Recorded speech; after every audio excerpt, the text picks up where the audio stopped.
This is Daily Blast Live. We're talking about what you're talking about. You all ready for this? Mm-hmm. Dun, dun, dun, dun, dun. This is a sham. No. Y'all, just stop. Get real.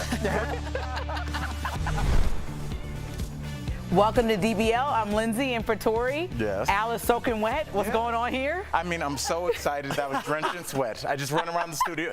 No, obviously it's raining outside. There's a park. There's not a lot of parking. I live close enough to walk, so I was like, I'm gonna walk. Jeff. And Al just keeps up with the Amber Heard trial till the very end, Right. then he runs right to work. I walked in the rain like a whole music I video. really appreciate the commitment because you do live close, but I'm so lazy that I still would drive like 5 I blocks. should at least taken an umbrella. Look, come on, you're being nice. That was my fault. All right, let's talk about Johnny Depp. So Johnny Depp's alleged bad behavior was in the spotlight again yesterday in his $50 million defamation trial against his ex, Amber Heard.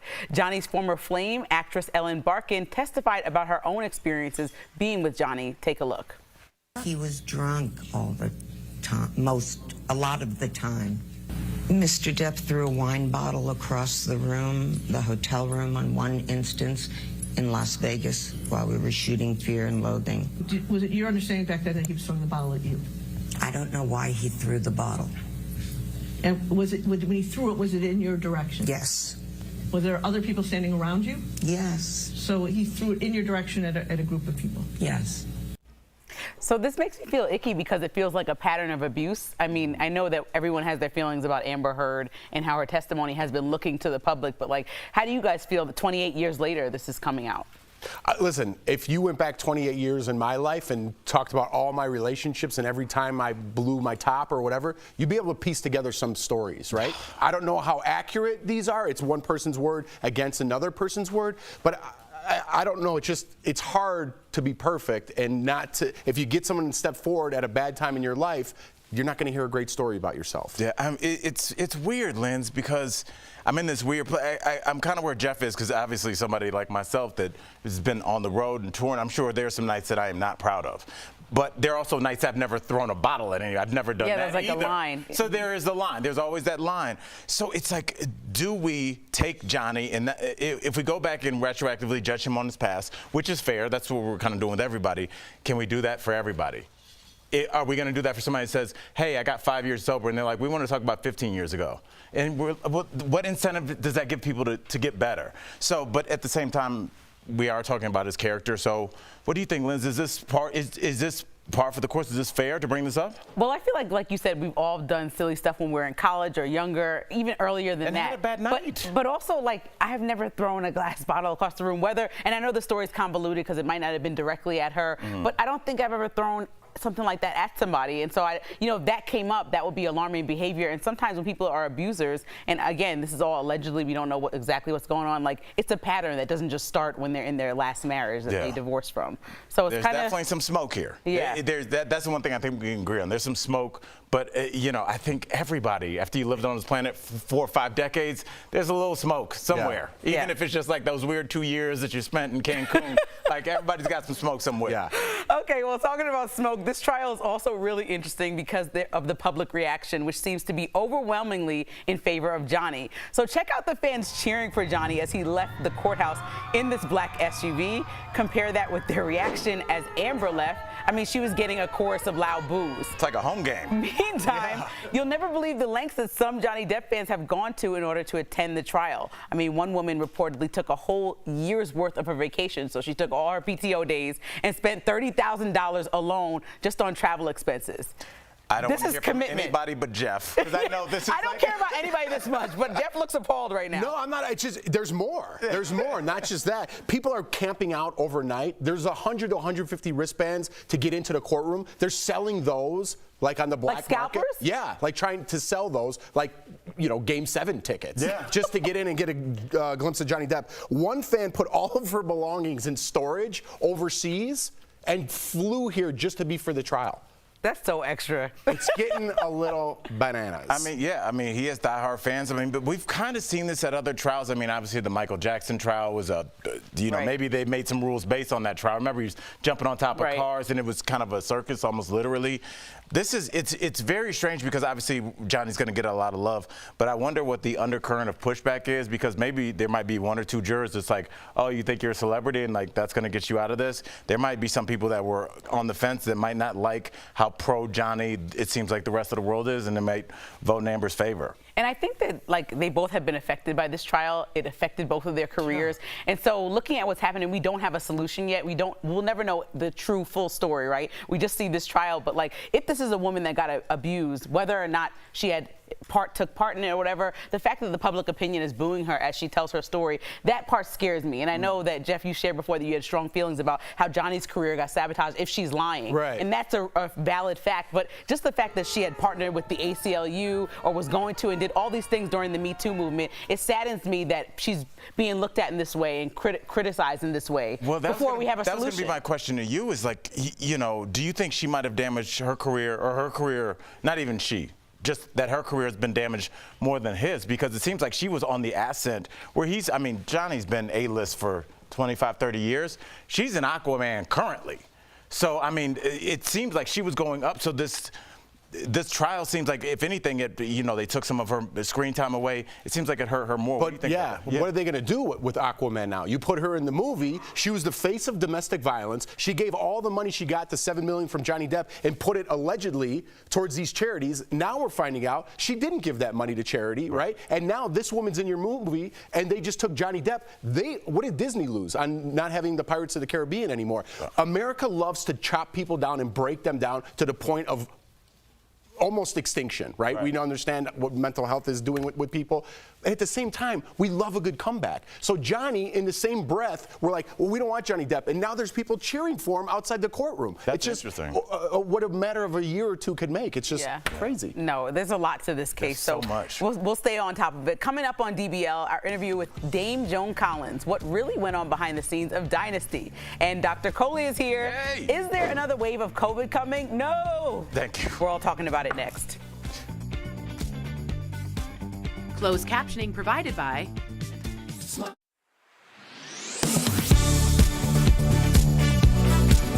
Daily Blast Live is always focused, always on cue, always ready, always timely. This May, don't miss a day. DBL is all new every day. We're setting the chairs for Doc, you haven't been here our in a while. extended family. 3 weeks. 3 weeks? You guys are forgetting about COVID, so I thought I'd come back and remind you. Disney? Yeah, it's such a weird thing, Dr. Coley, what do you think about this in terms of, with the Johnny Depp? Who do you think's career was damaged more? Because I feel like Amber was on the come up more than Johnny was. Honestly, I think this is going to help both of their careers. Really? Yeah? Because people love the attention, and any attention, especially in the modern day, is good attention, unfortunately. Even if it's negative, it ends up being I was just talking to positive. Colin about that last night. I'm like, I think, because we were looking at something, and I was like, he's like, you think it's a bad thing? And I was like, no, I think some people don't care if it's negative or positive. They just want attention. Yeah, to If stay you on could it. have that attitude and embrace that, you could really go far with the career. You'll be like, you'll be blocked if off the by villain opinion. in reality stars, so to speak, it's like if you just embrace that role, You know who I think you could really who I profit think off did of that, that first before anybody on reality TV was Puck. Remember him Oh from yeah. MTV? I don't know if he was thinking about his career. No one was thinking about it, but he was kind of the first person who was like, I'll ask uncomfortable questions out. And I don't think his character could even exist on TV right now. But just that idea of just You guys always make old like school, sharp 96, there were just people that, and now think about maybe Omarosa. But now you could almost be like a wrestling villain. Yeah. You don't necessarily have to be a mean, disparaging person. You can kind of just lean into that role. You know what I mean? Some people have a jerk face. You can lean into the jerk face. I think there are people on the Housewives series. I couldn't name them. But I think that is a type. It's like I'm the housewife who stirs the pot and says things people want to hear. Yeah. I'm so sorry. I forgot about this. Real quick, so Lindsay's going to throw to you for the first question. Okay. And then... The pandemic is over. We're not wearing masks anymore. We have to we have vaccines. Is there another? Is this wave really serious? Yeah. This time you get 8. So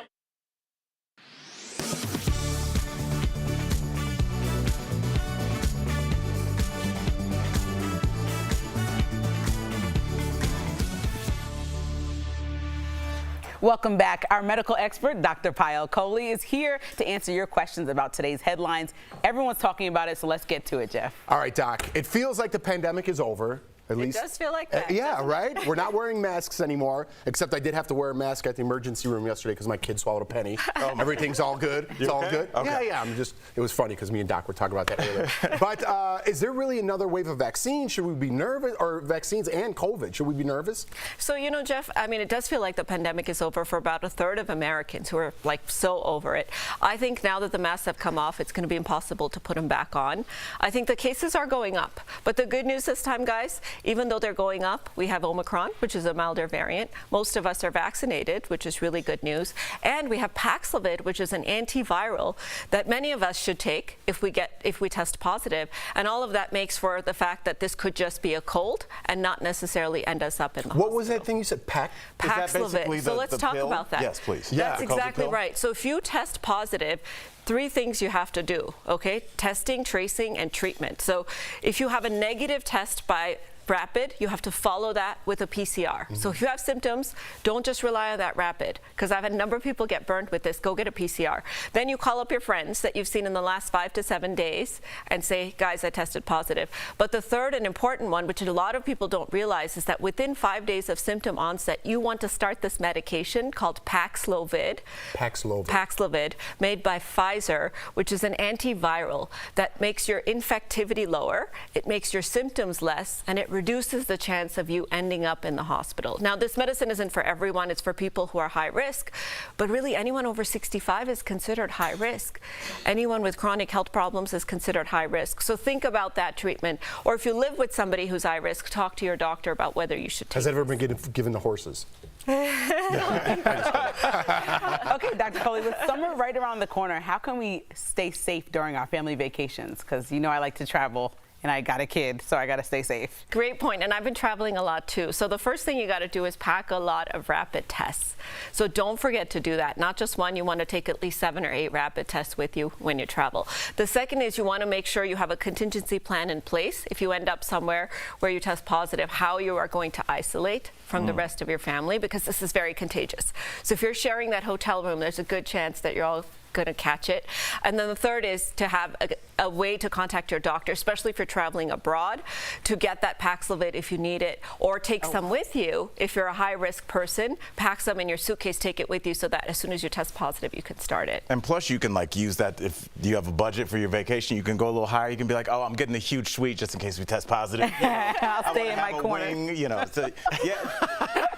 But are you guys I'm going on vacation with Al. Yeah, I am testing. You have a show coming up. When you travel for the show, do you test every day while you're on vacation? I test before I leave and I test before I come back, and then the night before the show I test before I come back. So that's just because I'm around a lot of people. But the weird thing about stand-up is I'm kind of far from the audience, so it is a little bit more isolated than it actually seems. But planes, hotels, all that stuff. Yeah.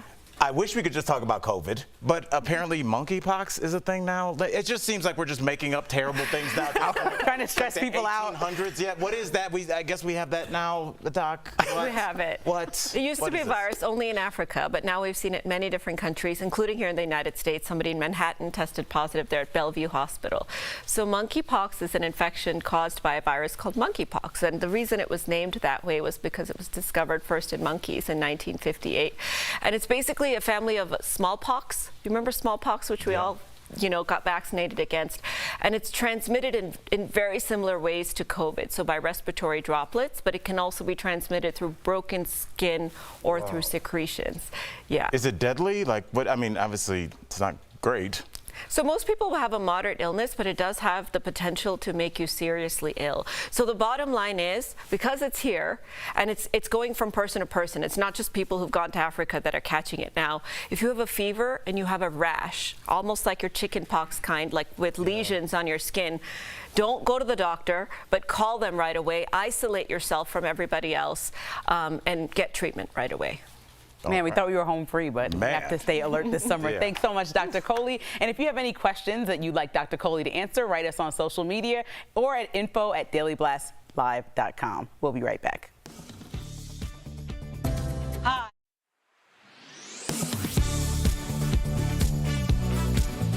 Some news headlines suggesting parents can now feed cow's milk to babies that are 6 months or older are leading to some confusion. That's because cow's milk typically isn't recommended for babies until they're 1 year old. So let's verify.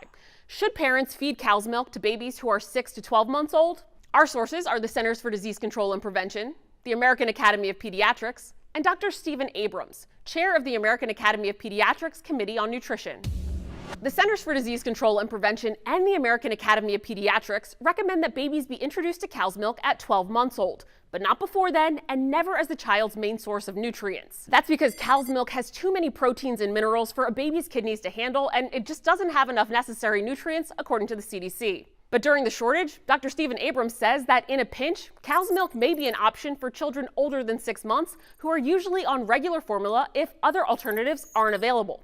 He added, quote, "This is not ideal and should not become routine. However, it is a better option than diluting formula or making homemade formula," unquote. He says this does not apply to babies who need specialty formula products for allergies or have other special health needs. So we can verify, no, parents shouldn't feed cow's milk to babies 6 to 12 months old, except in an emergency when other options have been exhausted. And even then, medical experts suggest you consult your pediatrician before giving your child cow's milk. With your Verify, I'm Ariande Till.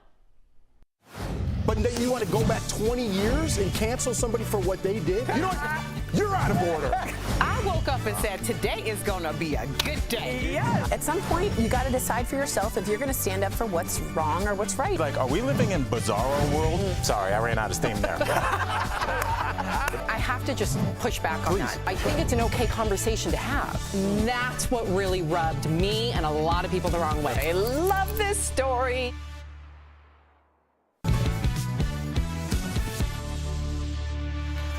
She is the definition of Hollywood royalty, both here and across the pond. In fact, the Queen of England has even given her a royal title. Earlier, we spoke with Dame Joan Collins. Please welcome to the show the iconic, the always fabulous Dame Joan Collins. Yes. Hi, Joan. Hi. Joan, your new book, let's get right into this, walks us through your personal diary, starting with your final days on Dynasty. So you actually had a stunt double on that show, and you only did one of the famous quote-unquote cat fights start to finish. So we got to ask, can you walk us through that infamous pond fight? Oh, the pond fight. Well, first of all, that was not a double that fell into the water. That was me. In fact, I think it's me most of the time, because when I fell into the water, I had a big hat on, and the hat flew off, which is slightly iconic. That is the worst dress I ever wore in Dynasty. It is just hideous, I think. And we had to have like 6 of them because we did so many takes. Well, how come you chose that to go all the way through? You did 6 takes. Did she give you a good one in the first take? There had to be. You got to finish the job? She did. The director said, "Now, Linda, I want you to hit, and then I'm going to say freeze." But she didn't freeze. Luckily, it wasn't too bad. It wasn't the one that Chris Rock received. Not like that. Oh, we're going to go there. My face is right on Yeah. I get that in England, too. Okay, well, let's keep the tea going, because speaking of Linda Evans, in your book, you say that you weren't invited to her parties and seldom spoke on set. So why do you think your invitations got lost in the mail? That's true. They did get lost in the mail. I think the mail is just terrible in Beverly Hills. So, well, I'll tell you what I did. All of my family were in England. I got the most fabulous deal with British Airways, which was not money. It was free travel whenever I wanted to go. Ooh. So in my first 3 or 4 years in Dynasty, every time I had 4 days off, I would get on a plane. And of course, it would always include the weekend. And so it would sort of always be like the same time that Linda was having her parties. So I never was able to go. Oh, yeah. You can't go somewhere if you jet setting. So what is your relationship with Linda now? Well, Linda lives in the middle of America, and I live either in Hollywood or London. So those places are very far apart from that. But you know, I don't understand why you think that people who work together in a film or movie should be great pals, because very few people are. Is it better to have a little bit of tension with somebody that you're acting against? Is it almost better to not be good friends, especially if your characters are not like that on film? Yeah, because they were nemesis. When I first worked with Linda, I had a scene in which I had to be said, "And so I don't know what you're doing here, you little tramp." And I said it in a very low voice. And then and that was the rehearsals, we rehearsed a few times. And then when it came to do it, I pulled out all the stops and I did full Alexis, and I said, "How dare you come into my home and take over, you little tramp." And at the end, Linda said, "Oh my God, that felt so real." I said, "Did you mean it?" I said, "No, darling, it's called acting." I have to talk about your book because you talk about somebody who's a huge inspiration to myself, the late, great Sidney Poitier. You say the two of you had some of the most interesting conversations just about life. Is there one discussion that stands out to you? I knew Sidney from when he was doing a picture with Paul Newman, and I was in Paris with my boyfriend. And it was when we were at a friend's house and we were waiting to see if Obama was going to be nominated to be president. When he was, Sidney's face just lit up. And I said, "Are you happy?" He said, "What do you think?" Yes, he was. And he was a man who he overcame so much. You know, he was washing dishes in New York when he was like 17, 18, and coming from very, very poor circumstances. And he just became such an iconic and wonderful figure. He was just one of the most wonderful people that I've ever met, and very, very different from many Hollywood people, as you can understand. This is your diary. Like, to those out there who haven't read it, you get to have a glimpse into her iconic life. So why did you decide to release the book now?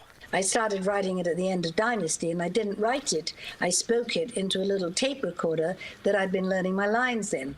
And all of the things that appear in the first 20 years are all spoken. And then I decided to have it put down by a professional.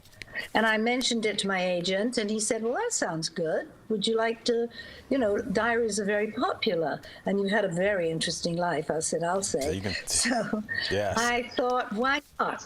DBL Nation, you gotta pick up a copy of Joan's new book, My Unapologetic Diaries. Dame Jo Collins, thank you for chatting with us today. Thank you so much.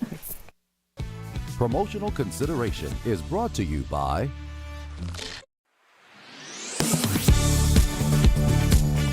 The CDC estimates nearly 500,000 Americans get Lyme disease every year. You can get it from tick bites, and although early symptoms are usually pretty mild, such as rashes or fever, if left untreated, it can spread to your heart or nervous system. It's treatable with antibiotics, but there's currently no vaccine on the market.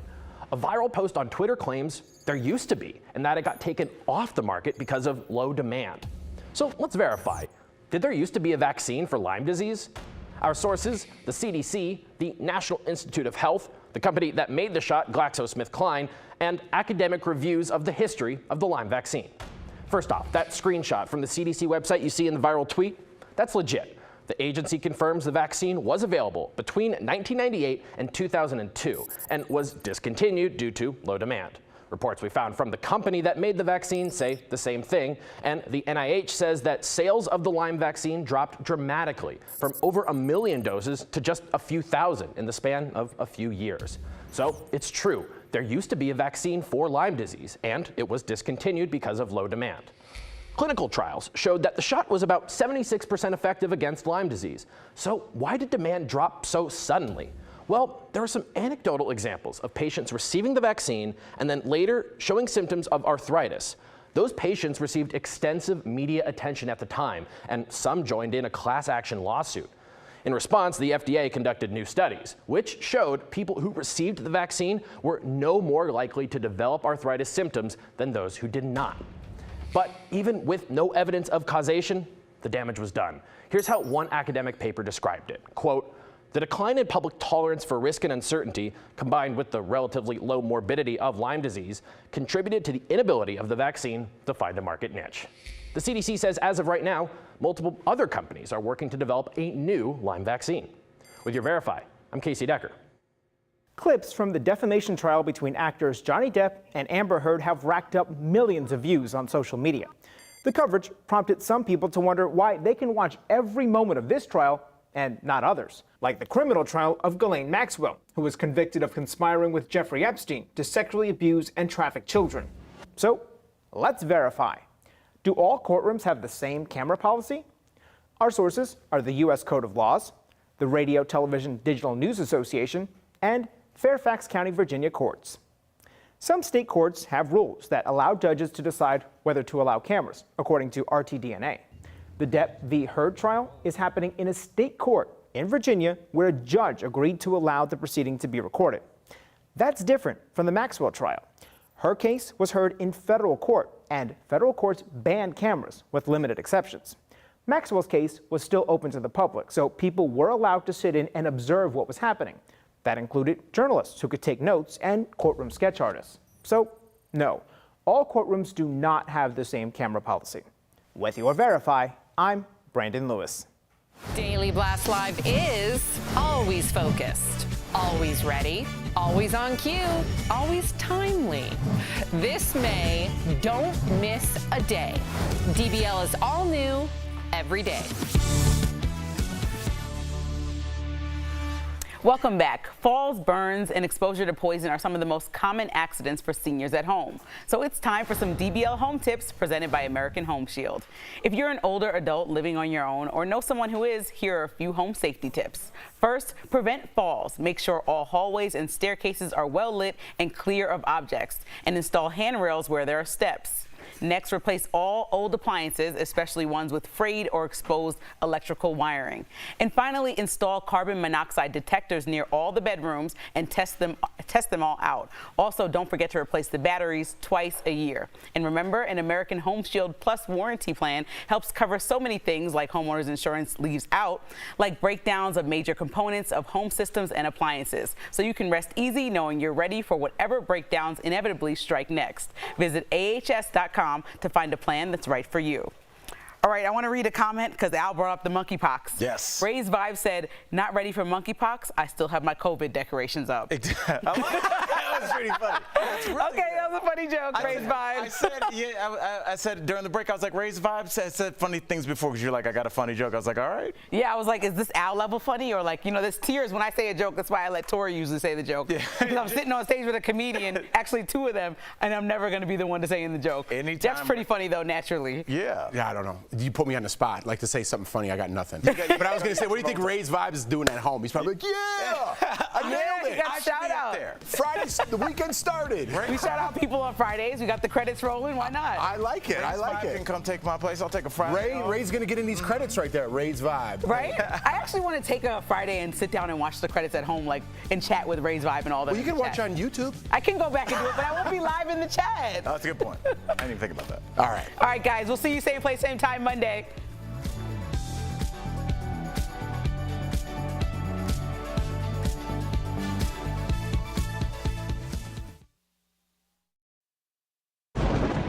Where hope finds help.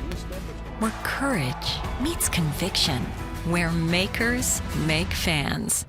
We are Tegna, a family of local and national media brands that bring us together, serving the greater good of our communities.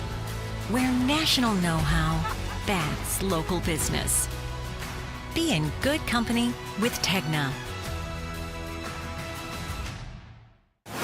But then you want to go back 20 years and cancel somebody for what they did? You know what? You're out of order. I woke up and said, today is going to be a good day. Yes. At some point, you got to decide for yourself if you're going to stand up for what's wrong or what's right. Like, are we living in Bizarro world? Sorry, I ran out of steam there. I have to just push back on that. I think it's an okay conversation to have. That's what really rubbed me and a lot of people the wrong way. I love this story.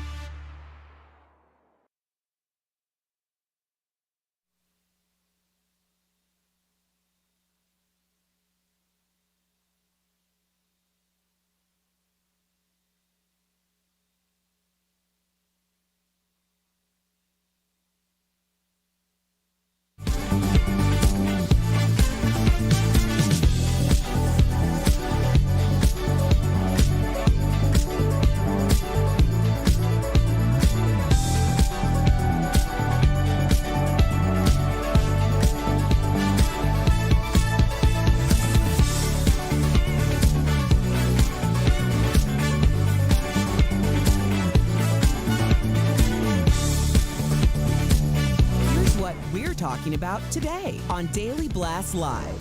Johnny Depp's ex, Ellen Barkin, takes the stand. He's just a jealous man, controlling. Plus, how fans are going to the extreme for the chance to watch the trial in person.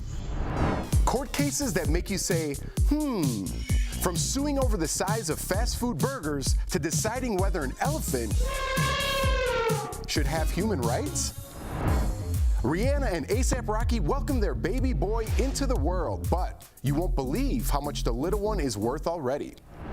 And our interview with the hilarious Craig Robinson. Which role did he love playing more, Daryl from The Office or Doug from Brooklyn Nine-Nine? Oh, wow. Why are you doing me like this? Oh my gosh. Are you insane? This is a sham. No. Nope. Y'all, just It's stop. finally here. Drum roll. Welcome to DBL. It's Friday. Yeah. We made it through the week. You seem so shocked. Yes. It's Friday. It's been a week. What, has it? Yeah, it's been a week. I'm always excited for Friday, although the weather is crazy in Denver right now. I don't think people realize that last night it was like 85 degrees, like at around 6 p.m. We all woke up to, I guess it was sleet. It's like half rain, half snow, and it's going to be snow today. Yes, it dropped 47 degrees in a day. So yes. Welcome to Colorado. All right, so let's talk about Johnny Depp, because apparently Johnny Depp's alleged bad behavior was in the spotlight again yesterday in his $50 million defamation trial against his ex Amber Heard. Johnny's former flame, actress Ellen Barkin, testified about her own experiences being with Johnny. Take a listen to what she said.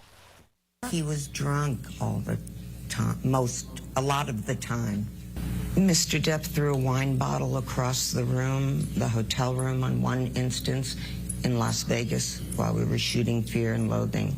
Was it your understanding back then that he was throwing the bottle at you? I don't know why he threw the bottle. And was it, when he threw it, was it in your direction? Yes. Were there other people standing around you? Yes. So he threw it in your direction at a group of people? Yes. Erica, does this matter that this happened? I just want to put it in context to our viewers. 28 years ago, I'm not saying it makes it less serious, but does that matter if you're a juror? And does it also matter, does this, in your opinion, being a juror, establish a pattern of behavior? I think that it does establish, it says something to the character, whether it's a current thing or whether it's not. I mean, I know people who, maybe had issues with drugs and alcohol before, and it made them act out of character, and they got sober and they never did those things again. Then I know people who are just, that's who they are. So, but at the same time, I mean, I've done jury duty before, and you're supposed to take your feelings and emotions out of it. Good luck. Yeah, exactly. It's possible, yeah. Well, it has to, in some situations, it has to be. Like, I have gone through non-biased training many times because of volunteer roles and stuff like that. So you have to figure out a way to do that and turn it on and off, because clearly, sometimes here, I turn it back on. That's the thing. It's like, that's your job. How do you take your bias out of it? And also, when we start looking at these issues, it's hard enough to go back and look at it just by yourself, but do you want to go back and look at it 30 years later through the eyes of somebody's ex, which you're assuming it probably didn't end that great? We don't know if they were drinking as well. When you start going back decades, society was different, people's relationship dynamic was different, what was accepted by people that were famous was different. I think in 1980, if an A-list celebrity threw a bottle of anything and it hit the wall and told their assistant to get something done, that wasn't that crazy. If it happened today, it would be the next story on DBL. So I think that society expects and demands different things than it did 30 years ago. Not excusing it, it's just hard to go back that far. And for a human being, I mean, 3 decades, all you need is 3 stories, right? So you go back in my past 3 decades and just get 3 stories. You could paint a human however you want. I have bad days. I assume other humans have bad days. I have days I'm not proud of when I look back in my past. You learn from those experiences. I call those days Fridays and Saturdays. Many of them happen on those days, but nothing egregious to the point of being anything like that. But it's like you have bad days, right? Everyone has rough times. Maybe you drink too much. Maybe you whatever it is. But to just get 3 stories out of 30 years, I don't know if that's fair unless you're forming a pattern of behavior. Right, but it is swaying the public opinion, and I want to talk about that. So this trial is also really interesting because of the public reaction, which seems to be overwhelmingly in favor of Johnny. I want you guys to look at this video. Look at that. Those are all the fans cheering for Johnny as he left the courthouse like he's at a premiere in this black SUV. Compare that with the reaction now as Amber leaves. Okay, here comes Amber. You can hear a loud chorus of boos. Meantime, you'll never believe the lengths some Johnny Depp fans have gone to in order to attend this trial. One woman reportedly took a whole year's worth of vacation and spent $30,000 on travel expenses alone just to be at the trial. Erica, you're making a face. Who does that? I'm not surprised. A real fan. Oh, not a Anybody real that's fan. That's a real If something, stalker. God forbid, happened to me, I want the DBL Nation, quit your job and come support me. Oh my That's all I'm gosh. asking. Please, please. That's a lot. I don't know what's going on, but this is what happens. Didn't we see this kind of with the Michael Jackson trial? The diehards, R. Kelly. We saw it with Jodi Arias. I covered that trial. Tell us about that. Oh my gosh, people would line up over in Arizona, and our senior executive producer Bert knows. People would line up like it was a Disneyland ride because whoever they let in a certain amount of people every day, and it depended on who got in line first. And the line would wrap around the block. People wore hats in favor of her, like swag. What was gear. the ratio of pro to con with her? I think people were just fascinated altogether, but there was a lot of pro-Jodi fans out there, and we have to remember Jodi Arias commit a heinous, horrific, I almost want to call it a triple murder because she killed them 3 times over.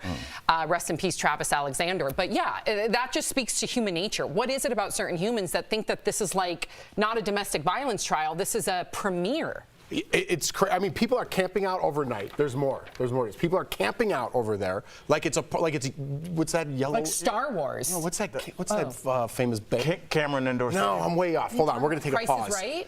Price is Right. The famous Woodstock. I was thinking of Woodstock. Oh, people Camping out like it's Price is Woodstock. Right. Camping out like it's The Price is Right. You've never driven down Fairfax in LA and seen them camping out so they can be on Price is Right the You next can just day? walk right in. The Price is Right. No, you Two can't. tapings a day. Yeah, you don't have to cancel. They're there early. They're there You don't have early. to cancel. Yes, we just walked right up. So what's the line of people in tents? It's not The Price is Right. That's Well, we for- nailed that. It's like Cameron Indoor Stadium for Duke basketball. Woodstock's a great example. We'll go with you. I said basketball. Duke basketball. Oh. Okay.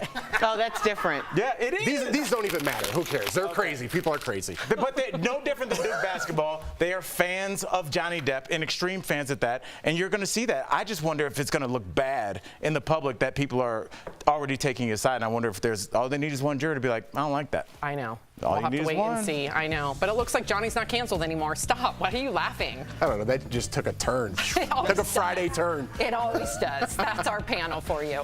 Coming up on DBL, could there be another wave of COVID coming? Say it isn't so. Dr. Coley is here to help us prepare.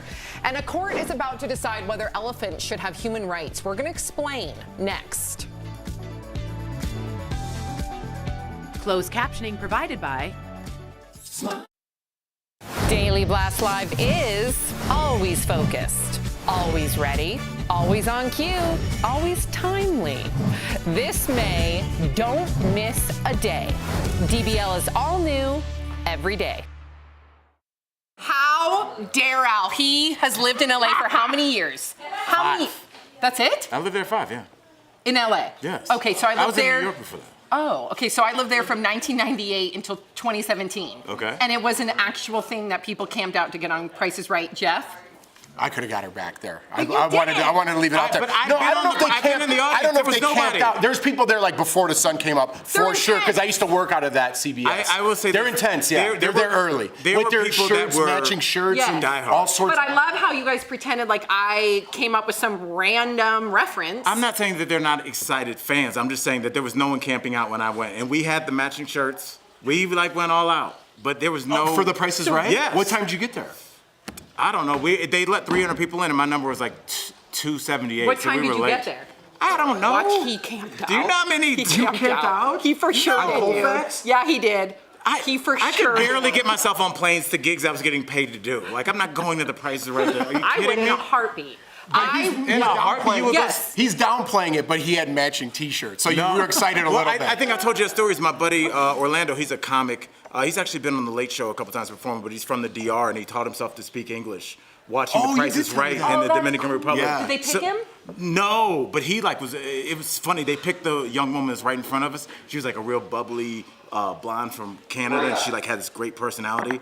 And I remember because they give you a little pre-interview, and she was talking, and I saw like a producer because they talk to you, but there's a person like over there with a clipboard, and like I saw him writing. She was the first on my dad's life. She was the first person they called. I thought you have to be called if you're in a group of 20. No, they just kind of like they went.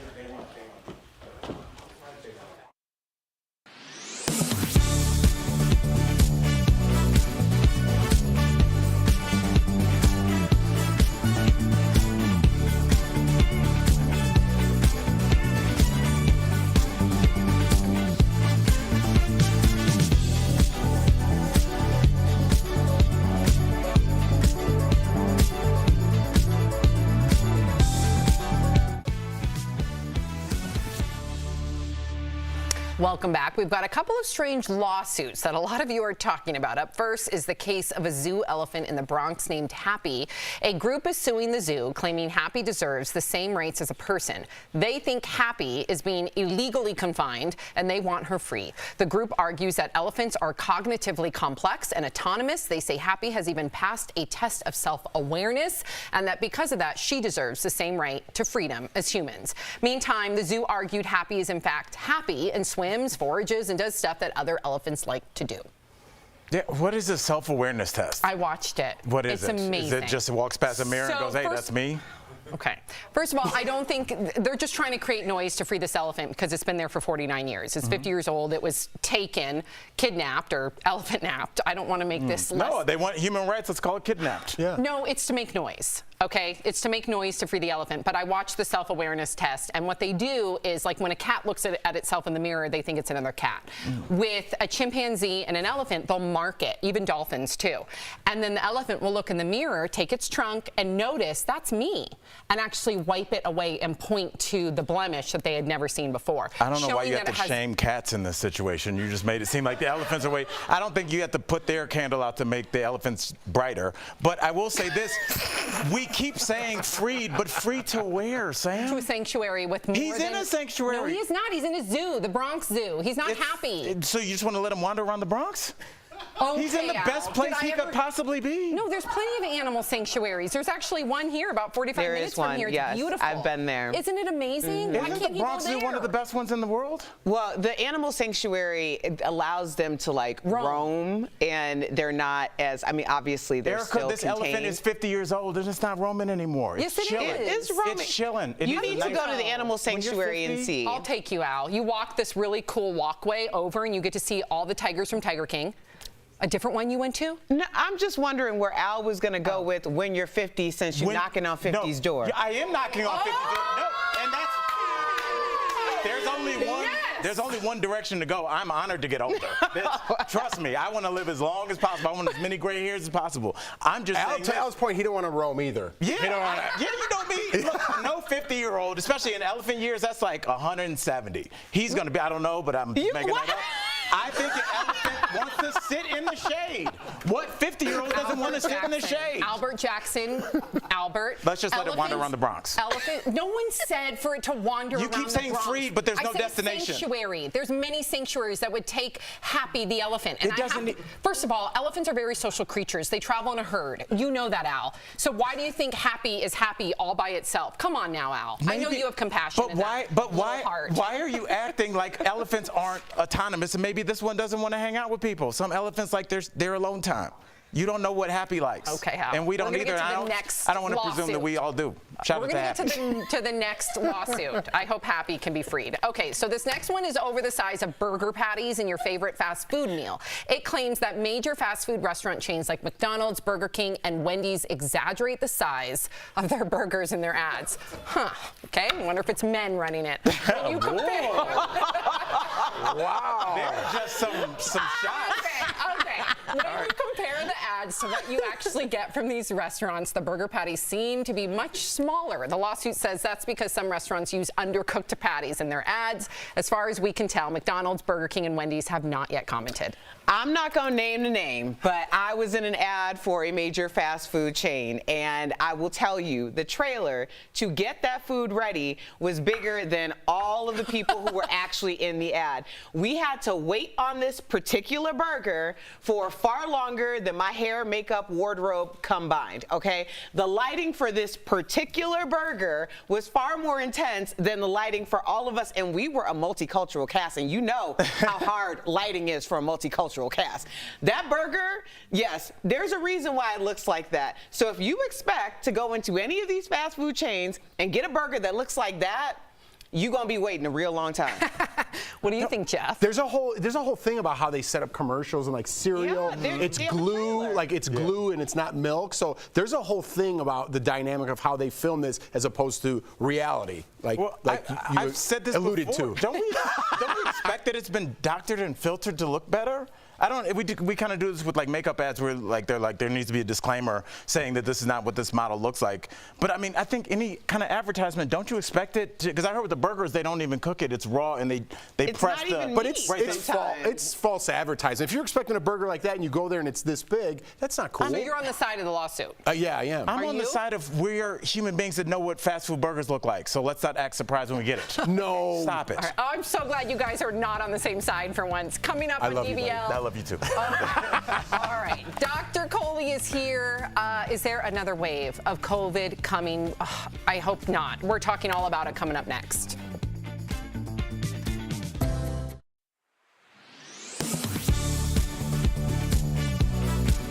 Some news headlines suggesting parents can now feed cow's milk to babies that are 6 months or older are leading to some confusion. That's because cow's milk typically isn't recommended for babies until they're 1 year old. So let's verify. Should parents feed cow's milk to babies who are 6 to 12 months old? Our sources are the Centers for Disease Control and Prevention, the American Academy of Pediatrics, and Dr. Stephen Abrams, chair of the American Academy of Pediatrics Committee on Nutrition.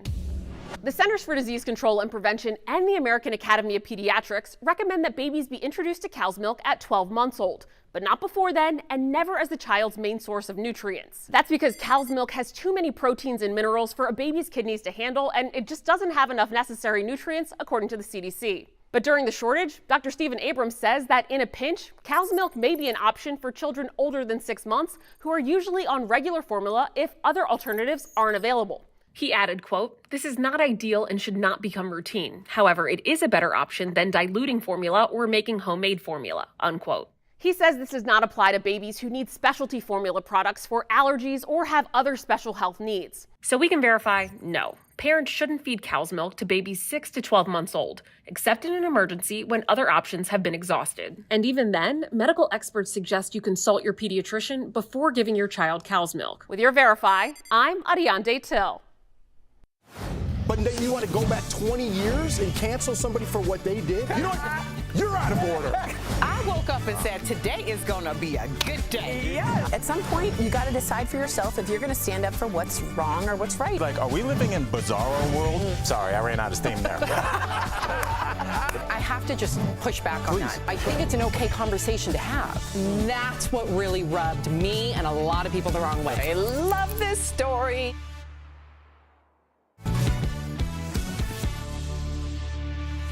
Welcome back. Our medical expert, Dr. Payal Kohli, is here to answer your questions about the headlines everyone is talking about. So let's get to it. All right, Doc, it feels like the pandemic's over, right? We're not wearing masks anymore, although I did have to wear a mask yesterday because my child swallowed a penny and I had to go to emergency room. What? It's all good, though. It's all good. He'll process it and make change. But I was like, wow, I gotta wear this mask, you know? It's crazy, just for a half hour. I didn't like it. We are vaccinated. Is this new variant or whatever virus should we worry about it? You know, Jeff, it feels like it's over, but it's not over. 100,000 cases a day, and that's not counting the home tests. And we all know people who tested positive at home didn't call anyone and tell them about it. So yes, we're in the midst of a huge number of infections, and those of us that haven't gotten it are very susceptible, but we don't have to worry as much this time as we did before for a number of reasons. One, Omicron is a lot milder. Two, most of us are vaccinated, so that that really reduces the severity of the infection. And 3, we have those antivirals that are now available. So we have treatment and therapies that are available. So we still have to keep our guard up, but thankfully it doesn't seem as dire as it was before. So what if somebody's saying, like, I'm keeping my guard up, but I think I have symptoms? Like, what should they do? If they're not that bad, but, you know, they still have symptoms, what should they do? It's a great question because symptoms right now could be allergies, could be monkeypox. What? You know, because Excuse that's me? going around. Oh, I saw that. That looks You saw gnarly. that, right? Throw that out. That can be. I've never heard of monkeypox. What has happened? Really? Look at her face. She clearly has never heard of it. She's really, yes, it's scary. Yes. Let's talk about that in a rough. minute, but I want to answer Al's question first, which is that it could be anything. So if you have symptoms and you test negative on a rapid test, 100% of the time you cannot stop there. You must follow with the PCR test because now that we're vaccinated, our immune system activates before the viral load really goes up. So you could get a false negative on that rapid test. So testing is the first piece. Make sure you get that PCR test, or if you're rapid positive, you can stop there. Tracing is the second piece. Call all your friends that you've seen in the last 5 to 7 days and tell them you have Omicron. No shame about it. Just try to look out for them. And then the third piece is treatment, the third T, which is call your doctor and see if you're eligible for Paxlovid, which is an antiviral therapy that can reduce your chance of getting an infection, getting in the hospital, make you feel better faster. And what was that name again? Paxlovid, and it's made by Pfizer. And you know, in general, we've been reserving it for high-risk people, but Pfizer is currently doing trials looking at it in healthy people because it can reduce the rate of you getting in the hospital by 70% if you're healthy. Wow. All right. Well, Sam kind of brought this up. Monkeypox. I saw it this weekend. Sammy did not. Yeah, I mean, I saw a story on it. We have a viewer right here. Cam from Grand Lake wants to know what those symptoms are. So I'm not the only one that's like, what? Yeah, and how serious is it? It can be really serious. I mean, most of the times it's a moderate illness, but in Africa it can have a mortality rate of 10%. Oh man. Yeah, meaning 1 out of 10 people can die from it. Here in the U.S., the strain that's here, it seems to have a lower mortality rate, 1%. But it's here. It's here in multiple countries. It's looking and smelling a lot like COVID, right? Because it's a global outbreak. I like it when it smells like Christmas. It's better. Okay. I don't like this. It's a virus that you can catch from person-to-person contact. And for now, we're seeing it mostly in men who have sex with other men, but it's not limited to that demographic because we know that it's spread by respiratory droplets. It looks a lot like COVID in the early stages: fevers, malaise, chills. Oh, here's some footage. Muscle aches, yeah, and then you can get a rash a few days later. Now, what sets it apart from COVID is that you get lymph nodes that are swollen. So if you have lymph nodes, you have a fever, and then eventually you develop a rash, it is really important not to go anywhere, isolate yourself, and call your doctor right away. Wow. And you know, guys, I don't know if you're vaccinated against smallpox. I'm not, because they had eliminated the vaccination by the time I was born. Wow. So we now have a large proportion of the population that is potentially susceptible because this is part of the smallpox virus family. If you get the chickenpox, I hope this isn't a stupid question, is it somehow related where you would have some sort of immunity if you had chickenpox as a kid? Unfortunately, no. Okay. Not really, but smallpox. Okay, so Jeff liked that. You gave me a little. I was ready to tear it down, but I was like, all right. I was hoping the answer would be yes. We're scary. Doc, you started off up here positive, and you brought it. Yeah, introduce a new one. We love you, Dr. Coley. Okay, if you guys have any questions you would like answered by Dr. Coley, please write to us on social media or at info@dailyblastlive.com. We'll be right back. Thank you, Dr. Coley. Good job, Doc. Thank you. Promotional consideration is brought to you by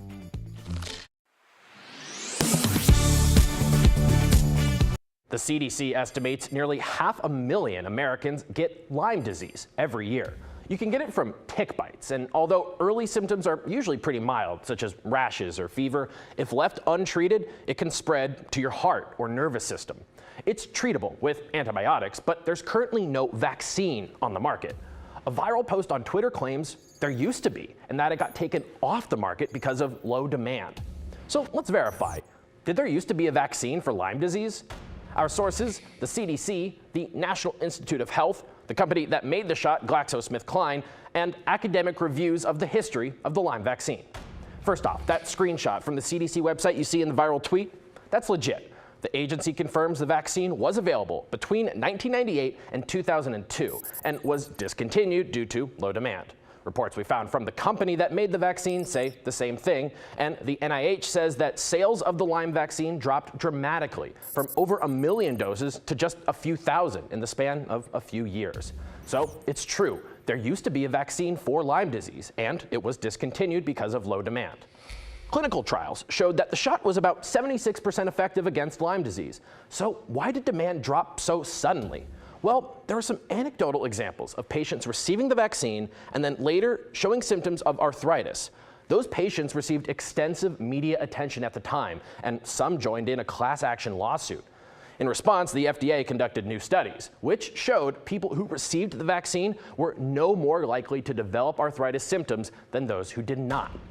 But even with no evidence of causation, the damage was done. Here's how one academic paper described it. Quote, "The decline in public tolerance for risk and uncertainty, combined with the relatively low morbidity of Lyme disease, contributed to the inability of the vaccine to find a market niche." The CDC says as of right now, multiple other companies are working to develop a new Lyme vaccine. With your Verify, I'm Casey Decker. Clips from the defamation trial between actors Johnny Depp and Amber Heard have racked up millions of views on social media. The coverage prompted some people to wonder why they can watch every moment of this trial and not others, like the criminal trial of Ghislaine Maxwell, who was convicted of conspiring with Jeffrey Epstein to sexually abuse and traffic children. So, let's verify. Do all courtrooms have the same camera policy? Our sources are the U.S. Code of Laws, the Radio Television Digital News Association, and Fairfax County, Virginia courts. Some state courts have rules that allow judges to decide whether to allow cameras, according to RTDNA. The Depp v. Heard trial is happening in a state court in Virginia where a judge agreed to allow the proceeding to be recorded. That's different from the Maxwell trial. Her case was heard in federal court, and federal courts banned cameras with limited exceptions. Maxwell's case was still open to the public, so people were allowed to sit in and observe what was happening. That included journalists who could take notes and courtroom sketch artists. So, no, all courtrooms do not have the same camera policy. With your Verify, I'm Brandon Lewis. Daily Blast Live is always focused, always ready, always on cue, always timely. This May, don't miss a day. DBL is all new every... Okay, in regard to burgers, Jean says, of course the ads aren't going to show the actual sloppy burgers. You get what you pay for, people. And then Wow. In regard to the elephant, someone says, Ollie says, Sam, if you had the space, would you have a pet elephant? No, because I don't have hundreds and hundreds and hundreds of acres. You can't just have like a backyard or even 1 acre for an elephant. But you could have the Bronx Zoo. They like it in there. No, they don't, Al. You're not. Why are you? I think this elephant's chilling. I'm not saying. I think the young ones want to run. I think this elephant might be chilling. Are you being paid separately by the Bronx Zoo? I am advocating for maybe a possibly lazy elephant like myself. Oh my gosh, yeah. That poor elephant wants to be roaming acre by acre by acre by acre by acre. It's a lot of acres. It's a lot of acres. That's a lot of acres. All right, if you're leaving us, you can watch the second half of the show online. Watch on YouTube, dailyblastlive.com, or our DBL mobile app. But if you get the second half of the show where you are, here is what's ahead. Did James Corden start up the great celebrity bathing debate again? Why some are shocked by how much time he revealed he spends in the shower. Plus, Rihanna and A$AP Rocky's baby already has it made. You won't believe their little boy's net worth at only a few days old.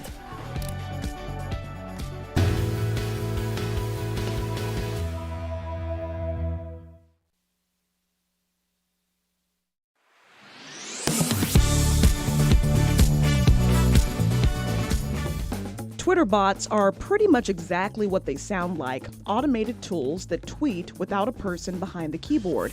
But they're not all bad. Bots can be used to share valuable information, like COVID updates, job postings, and traffic reports. The real problem is malicious bots posing as real people. They can be used to spread misinformation, fill your feed with spam, and generally disrupt interaction on social media. According to Twitter's official estimates, there are roughly 229 million active bots on the service. That's roughly 5% of Twitter's daily active users. But back in 2017, an independent study by an Israeli tech company estimated that anywhere from 9 to 15% are bots. The actual number is still yet to be determined, but it could potentially play a big role in Twitter's future. Millions of people have shifted to remote or hybrid work since the pandemic started, which in turn has led to exponential growth in employee monitoring. The Economist reports surveillance security has often been used for cybersecurity, but now it's being used more to monitor employee productivity. According to one survey last year, 60% of U.S. companies used monitoring software of some type, and 17% were considering it. Earlier this month, New York joined Connecticut and Delaware in requiring companies to inform staff about any electronic monitoring of their phone, email, or internet activity. But that's not the norm. Most states do not have laws on the books regulating when or how much your company can monitor your activity. It's possible more states create new protection laws, but experts say the law typically lags far behind technology.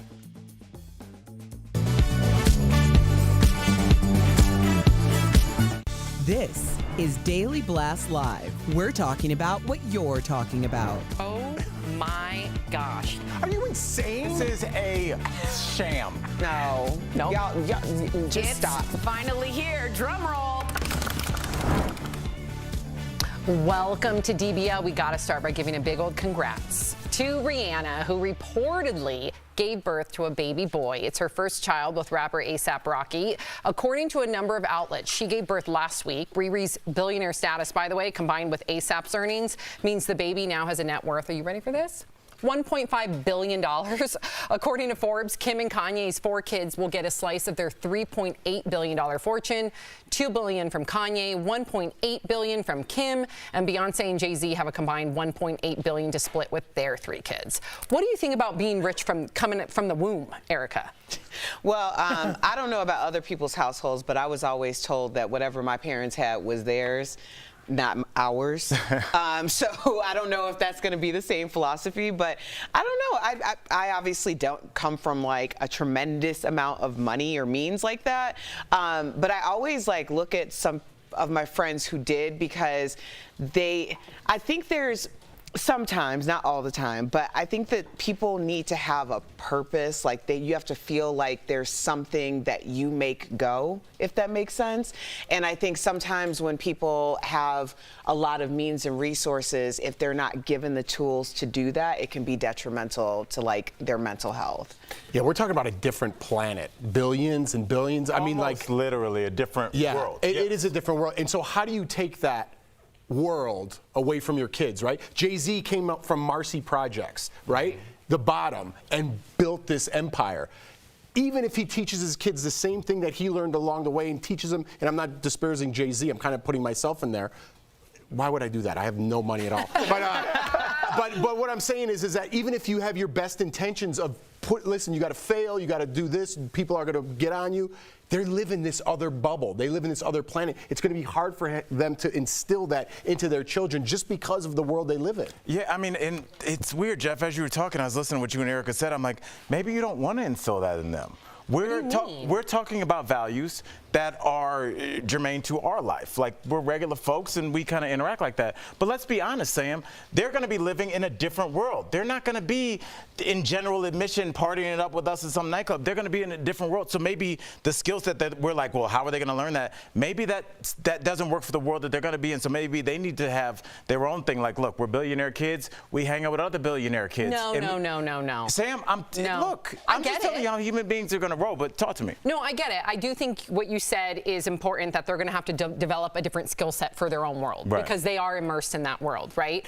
But I also think, to the point of Jay-Z and Beyonce, they were very cognizant when they put their children in school. There's a school in Los Angeles that is private, yes, but it's very grounded, and they make sure that they bring in people from all different walks of socioeconomic life. And for Beyonce and Jay-Z to have that wherewithal to say, I want to make sure that my child sees things from all walks of life, I think that's the difference. Of course, you can help set them up, you can do things, but you also don't want to Erica's point, debilitate them where they don't have any hustle, right, where they don't have any respect for somebody that is coming up from the ground up. So I think there's a way to do it, and I think Beyonce and Jay-Z are definitely doing it the best they can. I think a really great explanation from people who are actually in it and making those decisions was last year. Will Smith and Kevin Hart did this Father's Day roundtable, and they had a discussion about like instilling the values of of their kid or their values into their kids, but then recognizing that they didn't come up the same. So it's a really great discussion, and I hope they replay it for this Father's Day, or just look it up because it's the internet. It's that easy. Okay, I can't believe this. We're having the conversation again because James Corden has reignited the great celebrity bathing debate. We've talked about this so many times. So he said while Americans spend 10 minutes on average in the shower on his show, he said that he's in and out within 3 minutes, mainly because he skips shampoo. Watch. I'm trying to think what I'm doing there for 10 minutes. But you pride yourself on not using soap for shampoo. It's a shampoo. I use soap. I don't wash my hair. He doesn't wash his hair. Yeah. I don't wash my hair. I wash it about every 2 months. Yeah. That's a true story. That's true. Yeah. No, that's not cool. You guys are dirty. Wow. Erica's face. What, Erica? Y'all need to bathe. Like, if you're not bathing, you need to bathe, okay? You need to get in there. There are some crevices that need to be attended to. It's not okay just to, like, step in and let water run all through. You get those lint ball or those dirt balls. There's a lot going on there. We need to be very, very, like, we need to have hygiene, okay? We need to have good hygiene. Not dirt balls. Some of y'all know what I'm talking about. I didn't know, like, you're not supposed to wash your hair every day. You know what I mean? And then how do you not wash your hair if you went to a workout or something, right? Because it's sweat. I don't even know what that is. Little dry I shampoo. was like, girl, that's champagne. Yeah. Don't think I'm gonna let you get away with that. Can I just make the argument for the other side? I'm a crazy, I shower maybe too much, 2-3 times a day, but some people do like to be a little bit more musky. That is a thing. I mean, some people like more like patchouli, outdoorsy. Look, you can make it's not my thing. Some people like that, so maybe it's just like pheromones. Is that what you're saying? I think so. Like some people don't. They kind of have that natural. I don't know. I don't like that. How long do you shower? I'm out in 5 minutes. Same. Erica's with making most a face. I'm a 20-minute shower person. I like 20 minutes? Yeah, Erica has drank. Can I say this? Because I think you've said it on the show. Yeah. Erica's had a glass of red wine in her shower. Yeah. Okay. I had generally not red wine though, because then it'll get all messed up. I'll have a mimosa. Okay. In the shower. Wait, Erica, are you pairing wines with your showers? Yeah. I hope you know how much you've made it in life. You're like a good shard goes with an afternoon shower. I'm actually envious of Erica's routine. Well, first of all, I just want to throw this out here. Please, if you're going to do that, get an actual shower wine glass, okay?